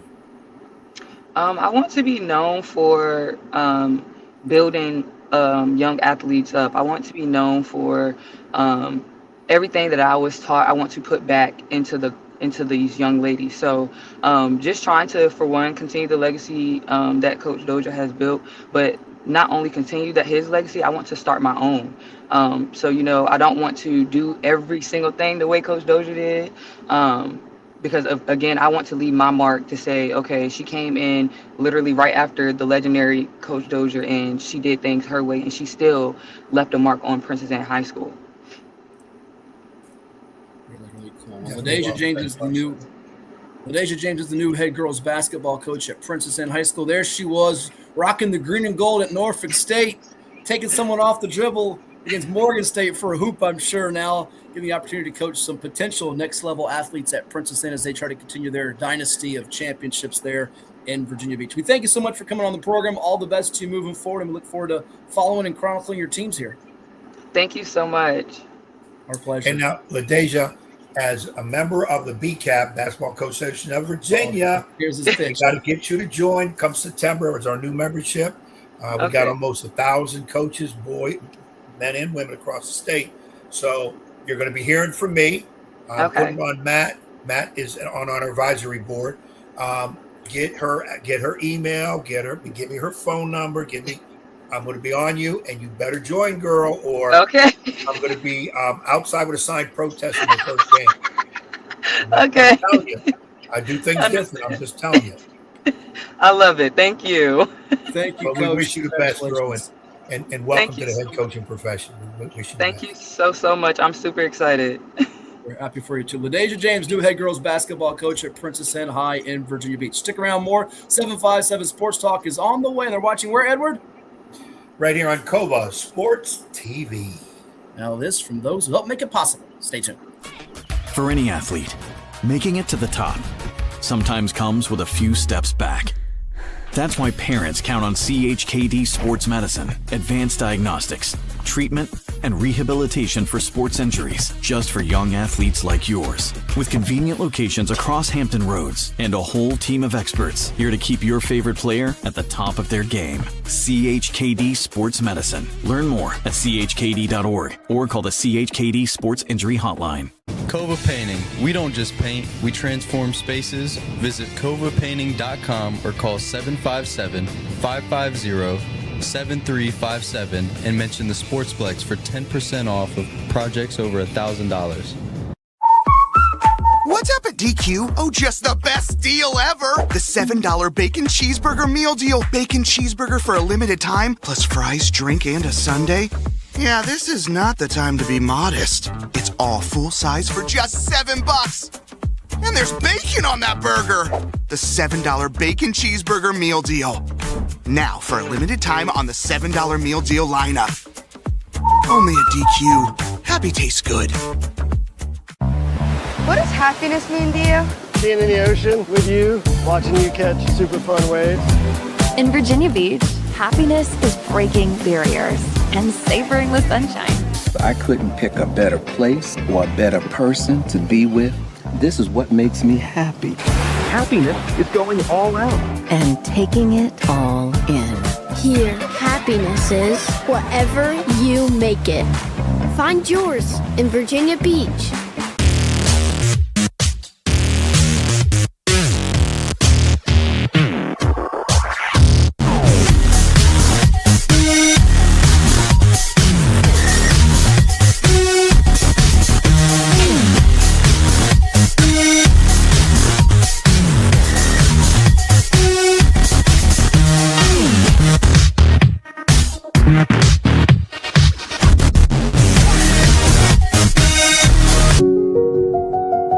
I grew up here. I know this town. I know the people here. More important, they know me. As a banker at Town Bank, we become part of the communities we serve. The people who bank with us, our members, know us. When you bank with Town Bank, you'll know your banker. You'll know you can reach us, and you'll know we're here for you. All right, here with Maury, class of 2028 quarterback Domo Everette. He is the reigning Class 5 state player of the year as the Commodores get ready for a four-peat and just got an offer today from South Carolina, right, Domo? How you feel to get another offer from the SEC Gamecocks? I know older brother, which we'll talk about, he's a Bulldog, so he's going to say we got to get that UGA offer. We'll talk about the South Carolina offer, but it's got to be pretty cool to get more schools paying attention to your work, right? Yes, sir. It feels great. It's an SEC offer. I feel like that's the biggest stage of college football. For sure. And you watched older brother do that third-round pick by the Steelers this past year, played at Georgia. What's it like to see him live his dreams? I know it was an exciting moment for you and your family, right? It's great because he gets to pass down. I mean, it's great for him. He's living out his dream, but he gets to pass down any knowledge he learns from the biggest level of football. So he gets to pass that down to me. So it's great for me and him. Sure. Well, I know that's a dream of yours too, to play at the highest level one day. To win the state championship as a sophomore, to get thrust into that as the quarterback, what was that feeling like to do what you guys did and accomplish it? Because three-peat with the schedule you played, not too easy, right? Yeah, it wasn't too easy, but I mean, it felt great. But I know that's what was expected of me, so it was high expectations for me coming in. Over 50 points per game. You threw for 3,500 yards, 46 touchdowns. You ran for 530 more and 11 TDs. What did you learn playing behind Torrey Newkirk and went down to the ACC in North Carolina? Because you looked like you soaked up a lot of, sort of like a sponge, and you were prepared for that moment when you got in for game one. Yeah, he just told me to make sure you know the playbook like the back of your hand, and I learned about like points per game thing. Is we got great guys all around. Sure. From center, tackle, receiver, running back. Yeah. Everywhere. And then it had those first three tough games out of the gate with Cardinal Gibbons and Verona, the triple overtime classic here against Bishop McNamara. How much did that kind of ease some of the pressure for the rest of the season? Because you felt like once we got through the three games, it's kind of a breeze in that sense, right? Yeah, I mean, once we got past the bye week, everything was just about us. Like we just had to get better. We had to get better because those first three games weren't too clean. I feel like we should have dominated those first three games. So sure. Yeah. You've got size, you've got arm talent, but what do you think are the things that schools like about you as a quarterback for the next level? I know you're still got a couple more years of high school left, but what are the things you feel like you can bring to a program at the next level? The amount of experience I got from a young age, like me starting as a sophomore, and me just knowing and loving the game. That's what I think. Sure, from a young age, I know your family, the Everette family, is known for its football lineage. Now, I'm sure there's quarterbacks you study, though, when you watch college football in the pros. Who are the QBs that you enjoy watching, try to model your game after? College football, I like watching Dante Moore. Okay. From Oregon, and then NFL, I like watching Drake May. Okay, you a Steelers fan now because Bro's there? You have to be. Yeah, I was a Philly fan. You were a Philly fan, but now you've changed over to Pittsburgh. Oh, that's good for Pennsylvania fans to hear. They're Pittsburgh fans, not the Eagles fans. But two more for you, Domo. You got a bunch of schools that are going to be in the picture in the days to come. Do you have a couple of dream offers? I know Georgia's going to be in the family blood, but are there other schools that you're hoping to hear from or maybe visit, check out in the next couple of years? No, I don't really have no dream schools. Okay. I mean, if you want me, come get me. I'm here. Sure. And what do you think will separate you from other quarterbacks out there? Is it just going to be the willingness to get better and those type of things? Yes, sir. My work ethic and my love for the game, and just me wanting to be out here and wanting to get better every day. Sure. And lastly, now Maury's got sort of a reputation as one of the best players around. Didn't always have that, but here with what Coach McCain has built, as you guys go for a four-peat, what's it been like? The spotlight, but I'm sure you guys are enjoying the moment too. Yeah, it's all thanks to Coach. You know, he came here, turned this program around very fast, and he's developing players, putting players at the next level, and I'm hoping to be one of those great players that go to the league. Awesome. And lastly, I mentioned you got state player of the year. You also got our Chichos player of the week for one of the games last year. But to get state player of the year as a sophomore, what did that honor, as well as Todd Winter player? You didn't get that. I know it's an honor you want to get this year, right? Yes, but there's some things. It's not about you individually; it's about the team. But to get that, it had to be an appreciation for your hard work. Yeah, it is a little bit of appreciation. I mean, I'm not too heavy on accomplishment like self-made accomplishments. I like more team, like championships and other things like that. But, I definitely appreciate that. Absolutely, he's a team first guy for the Maury Commodores. Domo Everette, watch out for him this year and beyond. Thank you so much. Yes, sir.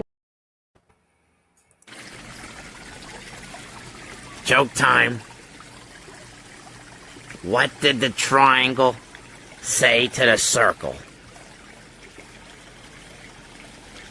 You're pointless.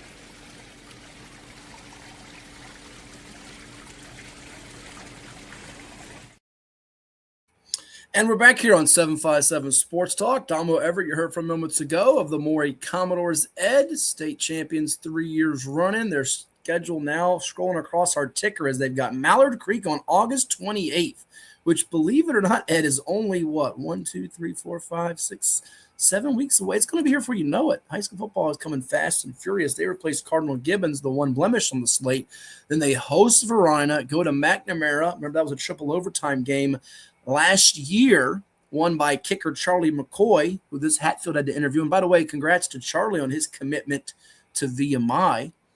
And then it's the Eastern District from there. So they have those 3 tough games out of the gate. And you heard he was one of our Chicho's Pizza Player of the Week recipients last season, one Domo Everette. And his teammate, who also got a Chicho's Pizza Player of the Week, Tayshawn Branch, ironically enough, Ed, is announcing his commitment today on Granby Street at Chicho's, which we can say because they're one of the sponsors of Cova Sports TV in this program.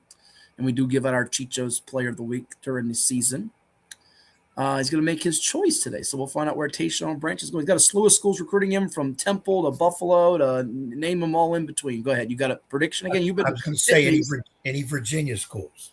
I believe Liberty's looking at him. I'm sure Old Dominion's looking at him. I'm sure Jamie. I'm heard a lot of them are. I don't know that the in-state ACCs, though, Tech or UVA, are in the picture. But we'll find out later today. I think it's a 4 o'clock decision over there at Chicho's. Everett's backfield mate of the Maury Commodores. So far, Maury in this current crop. We're going to be building those graphics for folks to know where these rising seniors headed to college, because there's already about 100 of them in the state. Yes, I said 100 that are committed, but we heard earlier in the summertime, Maury defensive back Matt Williams, who's going to be one of his go-to targets, Domo Everett's. He's going to Vanderbilt. You heard from him this summer. And offensive lineman Julius Ferris is already committed to Sacred Heart. So this will be the third Commodore to commit in Branch's case. Everett's just going to be a junior coming off his sophomore campaign, state player of the year, and, of course, older brother with the Steelers, which is ironic because he mentioned his favorite team being the Eagles growing up. So Domo's got a bright future ahead for him, for Coach Terry McCain and company there in Norfolk. So that Maury slate, though, is fascinating. How about Varina, by the way, is going to play back-to-back weeks in the 7-5-7, September 4th against Maury, and then the next week, September 11th, at Oscar Smith. The Class 4 champs play the Class 5 champs in the 7-5-7, then the Class 6 champs in the 7-5-7. And if they beat both of them, the 7-5-7 might explode. It might go poof. Are you shaking your head like it's going to happen, or no, it won't happen? What are you saying? I give it to Varina for going out and scheduling as hard as you can make a schedule, and coming here for both, not at home, stepping out and playing those powers back to back, because they'll be bruising games. Varina, I got to give it to you, because that's not usually how it's done, but they're on a mission. And to me, it's a little early. I'd like to think both Maury and Oscar Smith will prevail, but I want to get a little bit more into football before those games happen, before I can really put a finger on it. But I would say you better get into it, because it's coming, whether you ready or not, Sir Edward. It's coming. Here it is. 7 weeks away. Yeah, I mean, listen, scrimmages start in literally 5 weeks. So the first scrimmage I have listed, we'll go through schedules next week. It's like Friday, August 7th. So we're talking 3 weeks from this Friday is your first scrimmages. So you better get ready. It's here. It's pretty much here. And where does the summer go? They got to make a referendum. Why can't Orangehead make another directive? Summer should be 6 months. Orangehead. Of course, he's up to his tail feathers in issues with Iran and some other things. So we're not here to do politics. We're here to do sports. By the way, we try to keep you engaged this summer with all the different poolside adventures, which we know you love. And when we come back, the only thing that Ed loves more than poolside adventures is ding, ding, ding, wrestling. Do I have here we go. I got a big punch. Boom, boom, boom. Devantes will join us next from VCW. That's on the way here. And then we'll close out this edition of 757 Sports Talk. And I'm telling the people, watch his hairstyle, watch his beard style. I don't think I can do a beard, but I'm thinking about a hairstyle like Devantes. You'll see it coming up. You'll see. There's those punches. Boom. That is me giving it to Hatfield when I get the chance because of these stupid fool in the pool, ridiculous jokes. But before we bid adieu, you're also going to see somebody who's on the lookout for Coach Young. It's all on the way here on 757 Sports Talk. After this quick timeout, back in just a bit. What is more? Is it more reps, more strength, more stamina? We say it's all of that, but it's greater than just what's in the mirror. It's about improving your mental and physical health. More is a feeling of achievement, fulfillment, confidence. It's looking better, feeling better, being better, and it's our mission to get you there. Because here, you are more. One Life Fitness.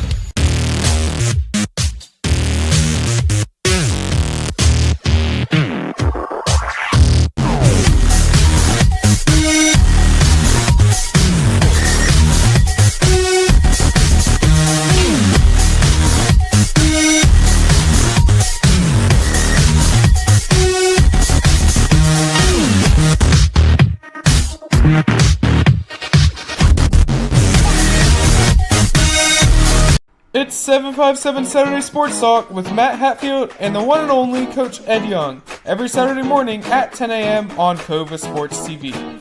From high school football and basketball to the NFL, MLB, college sports, and the NBA, if it's making headlines, they are breaking it down. Bold takes, big-time guests, and a few laughs, especially at the expense of that basketball coach Ed Young. Catch it on Cox TV and your view, and don't forget to like and subscribe on YouTube at Cova Sports TV.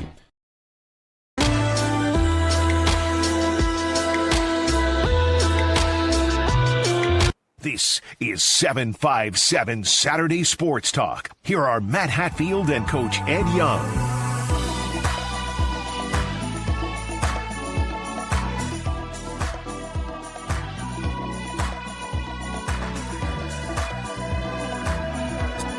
And welcome you back to 757 Sports Talk, powered by Cova Sports TV. Like, share, and subscribe with the Coach Ed Young. I am Matthew Hatfield, and Ed, we have a special guest with us, part of Virginia Championship Wrestling, the Liberty Lottery, coming to, yes, the 757 area code in Hampton Roads, Portsmouth Pavillion, coming up on July 25th. Get your tickets through Ticketmaster. You see the scan QR code right there.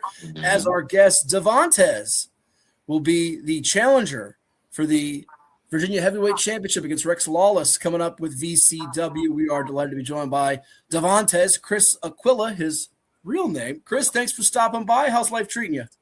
No problem, man. Thank you for having me. Everything's good, man. I'm getting ready for a couple of weeks, man, to get my title back.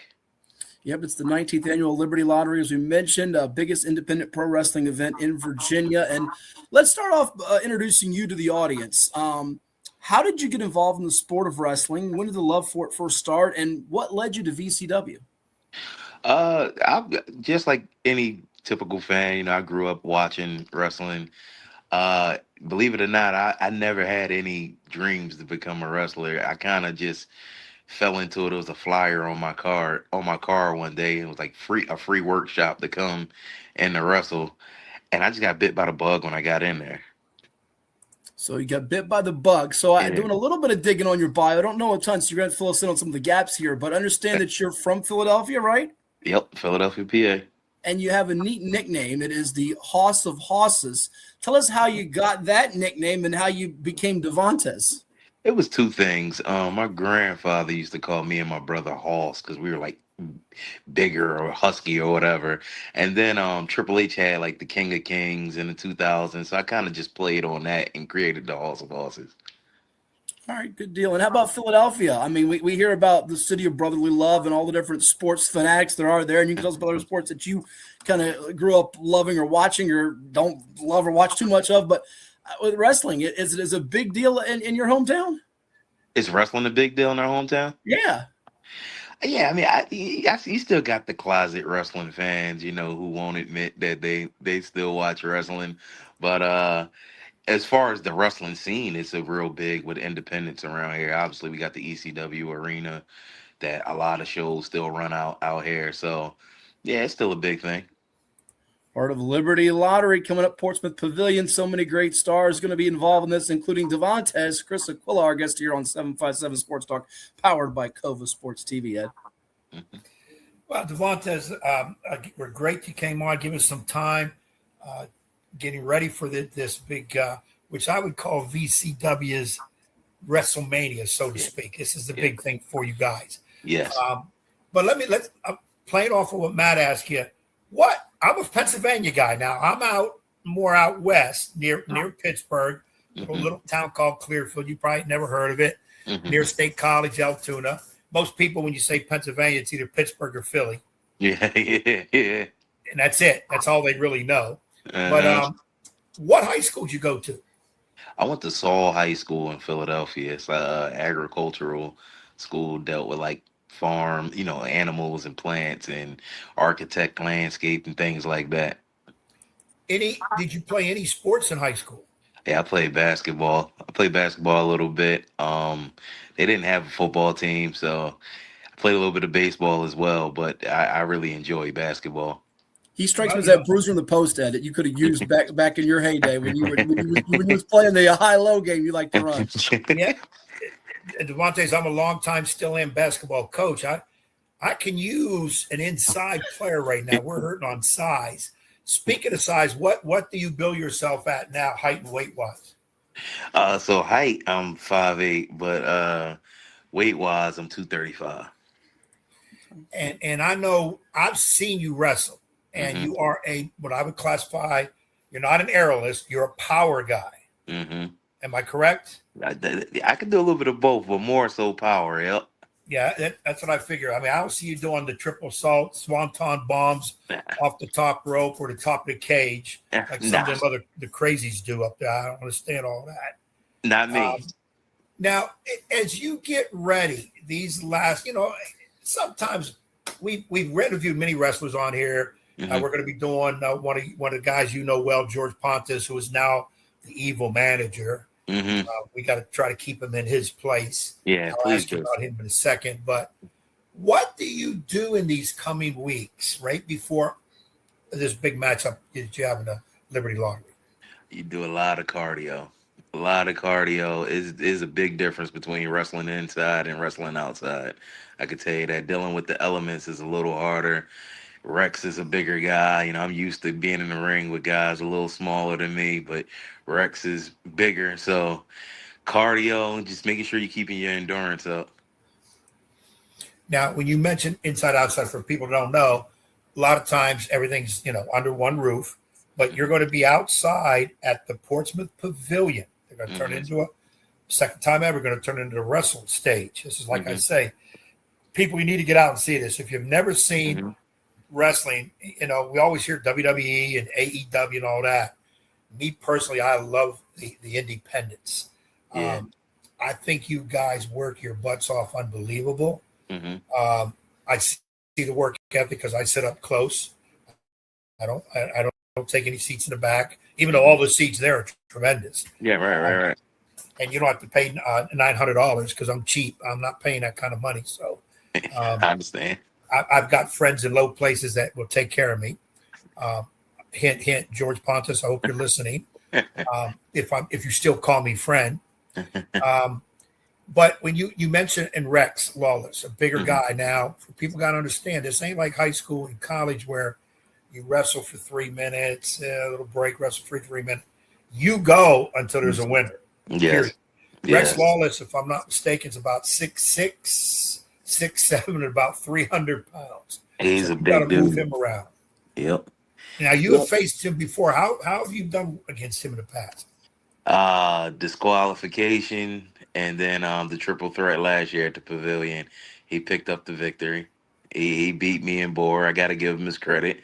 But I mean, payback's been coming for over a year, so I'm ready. Let me ask you about it real quick, Devantes. So what's different about you as the wrestler from the last meeting to now? We see it all the time in sports, the rematches, the payback.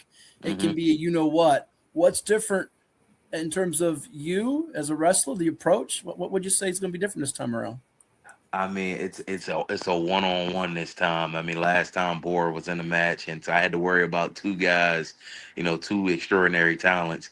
It's just me and Rex, and I don't like Rex. So, it's just a little bit of a touch of hate in there. But you got to have as a competitor, right? You can't be lovey-dovey. It's all about bragging rights and winning, and you got to have a little bit of hatred at the other guy you're fighting, right? Yeah, you gotta be a little nasty. I mean, you want to be the champion, you gotta do things that other people want. There you go. Devantes, our guest here on 757 Sports Talk. Chris Aquilla is his real name, but he's going to be competing against Rex Lawless for the Virginia Heavyweight Championship with Virginia Championship Wrestling, Portsmouth Pavillion, July 25th. Ticketmaster, how you can get your tickets. Scan the QR code. Our guest here, 757 Sports Talk on Cova Sports TV. Coach Young.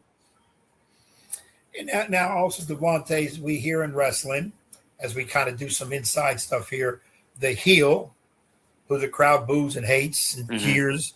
And then you've got the face. Everybody loves, we clap for him, and we want to see them win. And then you've got a lot of guys that kind of meander in the middle a little bit, back and forth. How would you describe your style? I started out heel. But the fans wound up taking to me and I wound up becoming a baby face, man. I got really cool with a lot of the fans, a lot of the people who come all the time. And, so I wound up becoming a face, but what do I prefer?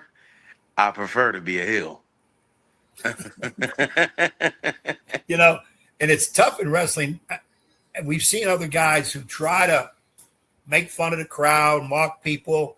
By the way, when I'm at ringside, Matt will attest to this. I get on the heels hard. I'm calling them names. I mean, I ain't cussing them, but I'm calling them names, making fun of wearing their wife's drawers as their wrestling gear, whatever. And when the heel guys try to get mad, but the crowd is still cheering for them, it's kind of tough to be in that character as to getting through your match. And I'm guessing you have faced that. Absolutely. And then I think it's like my theme music is such upbeat, and it kind of gets the crowd into it, that when I was a heel, it was kind of working against me. So, but I love being a face at VCW. I love the crowd there, man. It's old school, man. We want to boo who we want to boo. We want to cheer who we want to cheer. And you don't get that all around. I've been around so many states, wrestled different places, and VCW gives me that old school territory feel that I love. Let me ask you, Devantes, what would be something that you would tell the common sports fan, or even wrestling fan, maybe they're more of a novice or not a diehard, why they should come out and check out your particular match or just the event in general? Because they're hearing about it, they're saying, all right, it sounds kind of interesting. What will be your sell point to it, if you will? It's all on the line, man. I mean, that VCW title, that's what we all want, man. It's going to be big men hitting each other really hard, trying to pick up this win, man. I mean, when you become that champion, it's a lot of perks that come with that, man. Radio station, TV appearance, on podcasts with guys like you, man. It's a lot that come with it, and I want all that. And I don't mind sounding selfish. I want all that. So what's the best perk besides the belt? Best perk besides the belt? You mean like having the championship? Well, it can just be anything. What's the best perk? You said there's a bunch of perks coming on this podcast, which is awful kind of you to say. But what's the best perk? What's the best perk? It's just, I mean, as far as like, I know they do like a lot of advertisement and like billboards and in the mall, and I've been lucky enough to where I forgot the mall down there. It's in Norfolk where I'm holding that title and I'm walking through the mall and people are recognizing me and like that stuff is cool, man. You know, a billboard's not too bad, Ed. Mm-hmm. Yeah, and I would like to think too, maybe Devantes, in having that bout in winning in a big independent like VCW wrestling, could people like the WWE, AEW, NWA, CWF, these other associations, a little bit bigger, a lot of the TV stuff, could they look at you in a different light? And part two of the question, would you eventually like to maybe move up to those organizations? Absolutely. I got goals that are definitely in mind, but I'm definitely one of those guys that appreciate the journey. I love the independent scene like you talked about earlier. If it happens, it happens, but I'm just so appreciative to doing this, man. I've had a 9-to-5 job since I was 15 years old, and to do something that's outside the box that I actually got a passion for and love, I appreciate it. So whatever comes with it, it comes, but I'm not forcing anything or beating myself up for not being anywhere that I'm not. I'm where I'm supposed to be right now. So it's cool. It's all good. Really cool stuff. Devantes here with us, 757 Sports Talk, Cova Sports TV, the Liberty Lottery coming up Portsmouth Pavillion July 25th, Ed.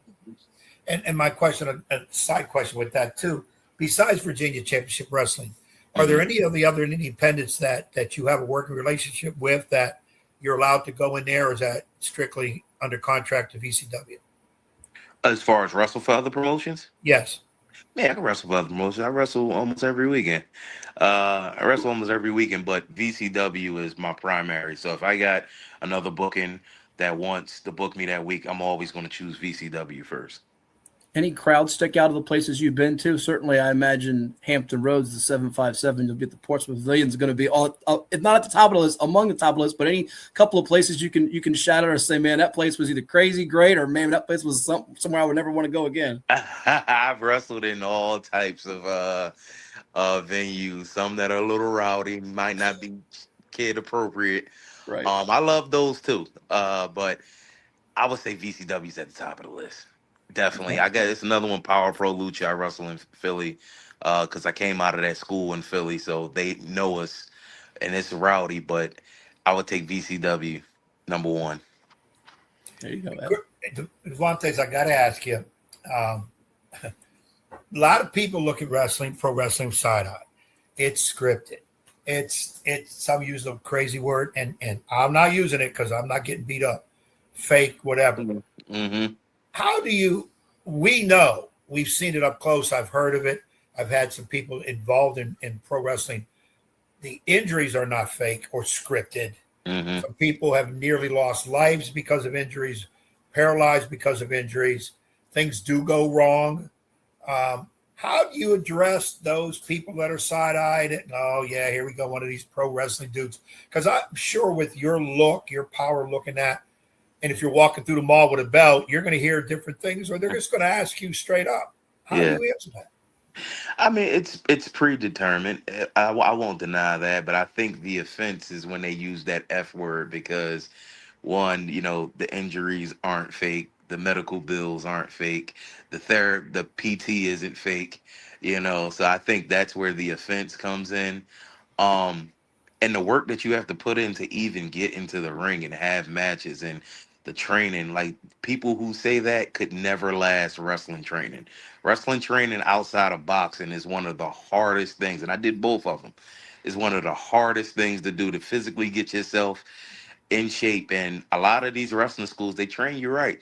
You will do cardio and calisthenics before you even touch that ring, and that's how I came up. So a lot of people who say things like that, I know they couldn't get through a week of wrestling training.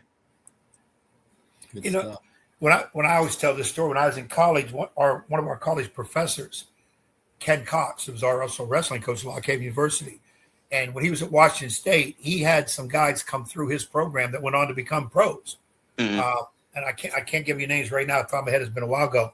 And one time we had a professional wrestling show at our university, and part of our wrestling class, which is one of the classes we had to take, we had to come and help out and report on it. And that's kind of where I really fell in love with wrestling, even though it was before that with watching with my great uncle.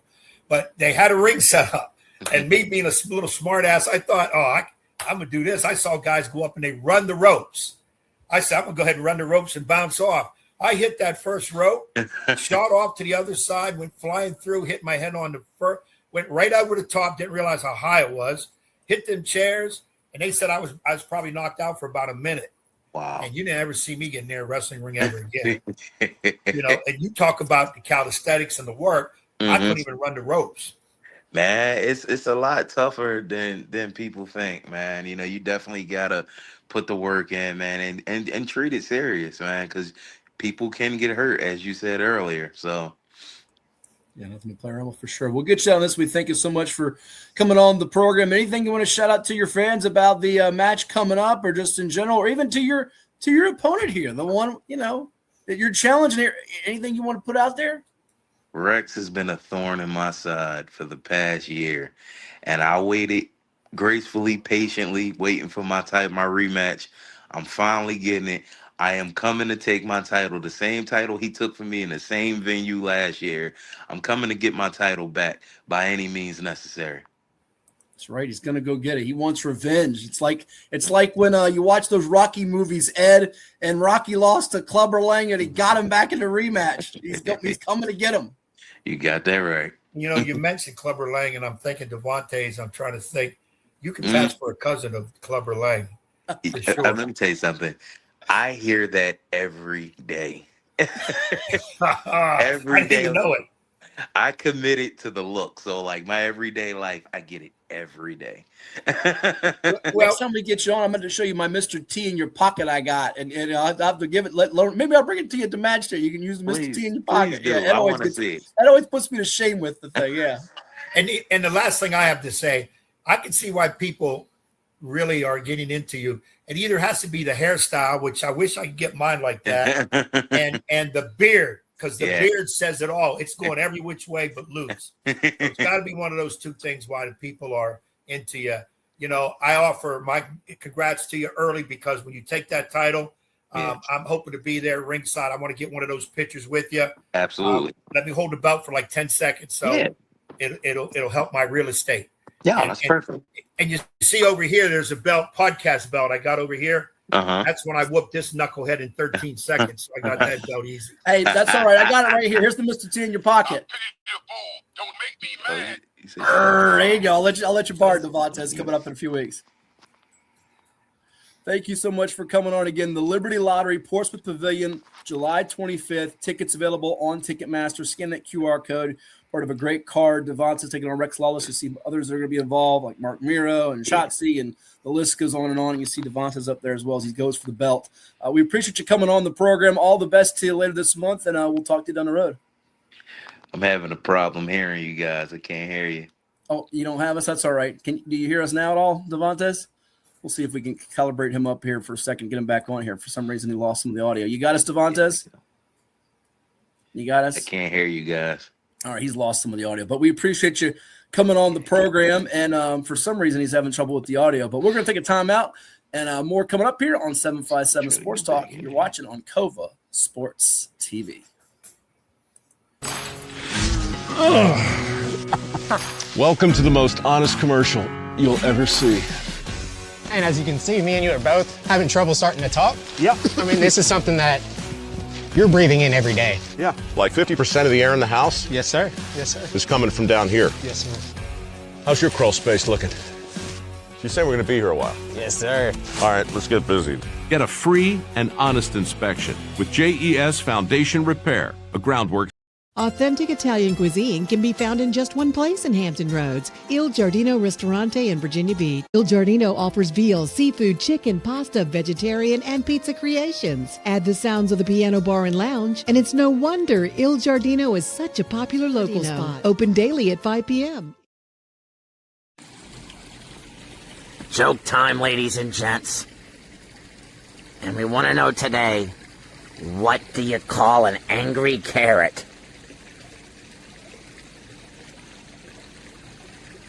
A steamed veggie. Yes, a steamed veggie. Coach Young, you better watch out because I'm coming for you.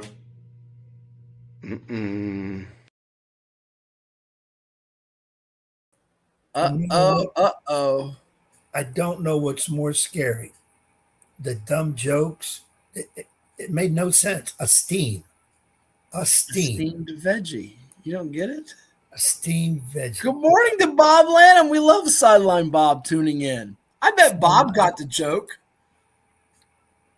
Bob, I hope you're not getting into this fool to pool segments because he loves it. I'm sure the he jokes, they're not even jokes. And then you got this guy with a gun coming after me. What? Wait, that's Brock. You don't know Brock?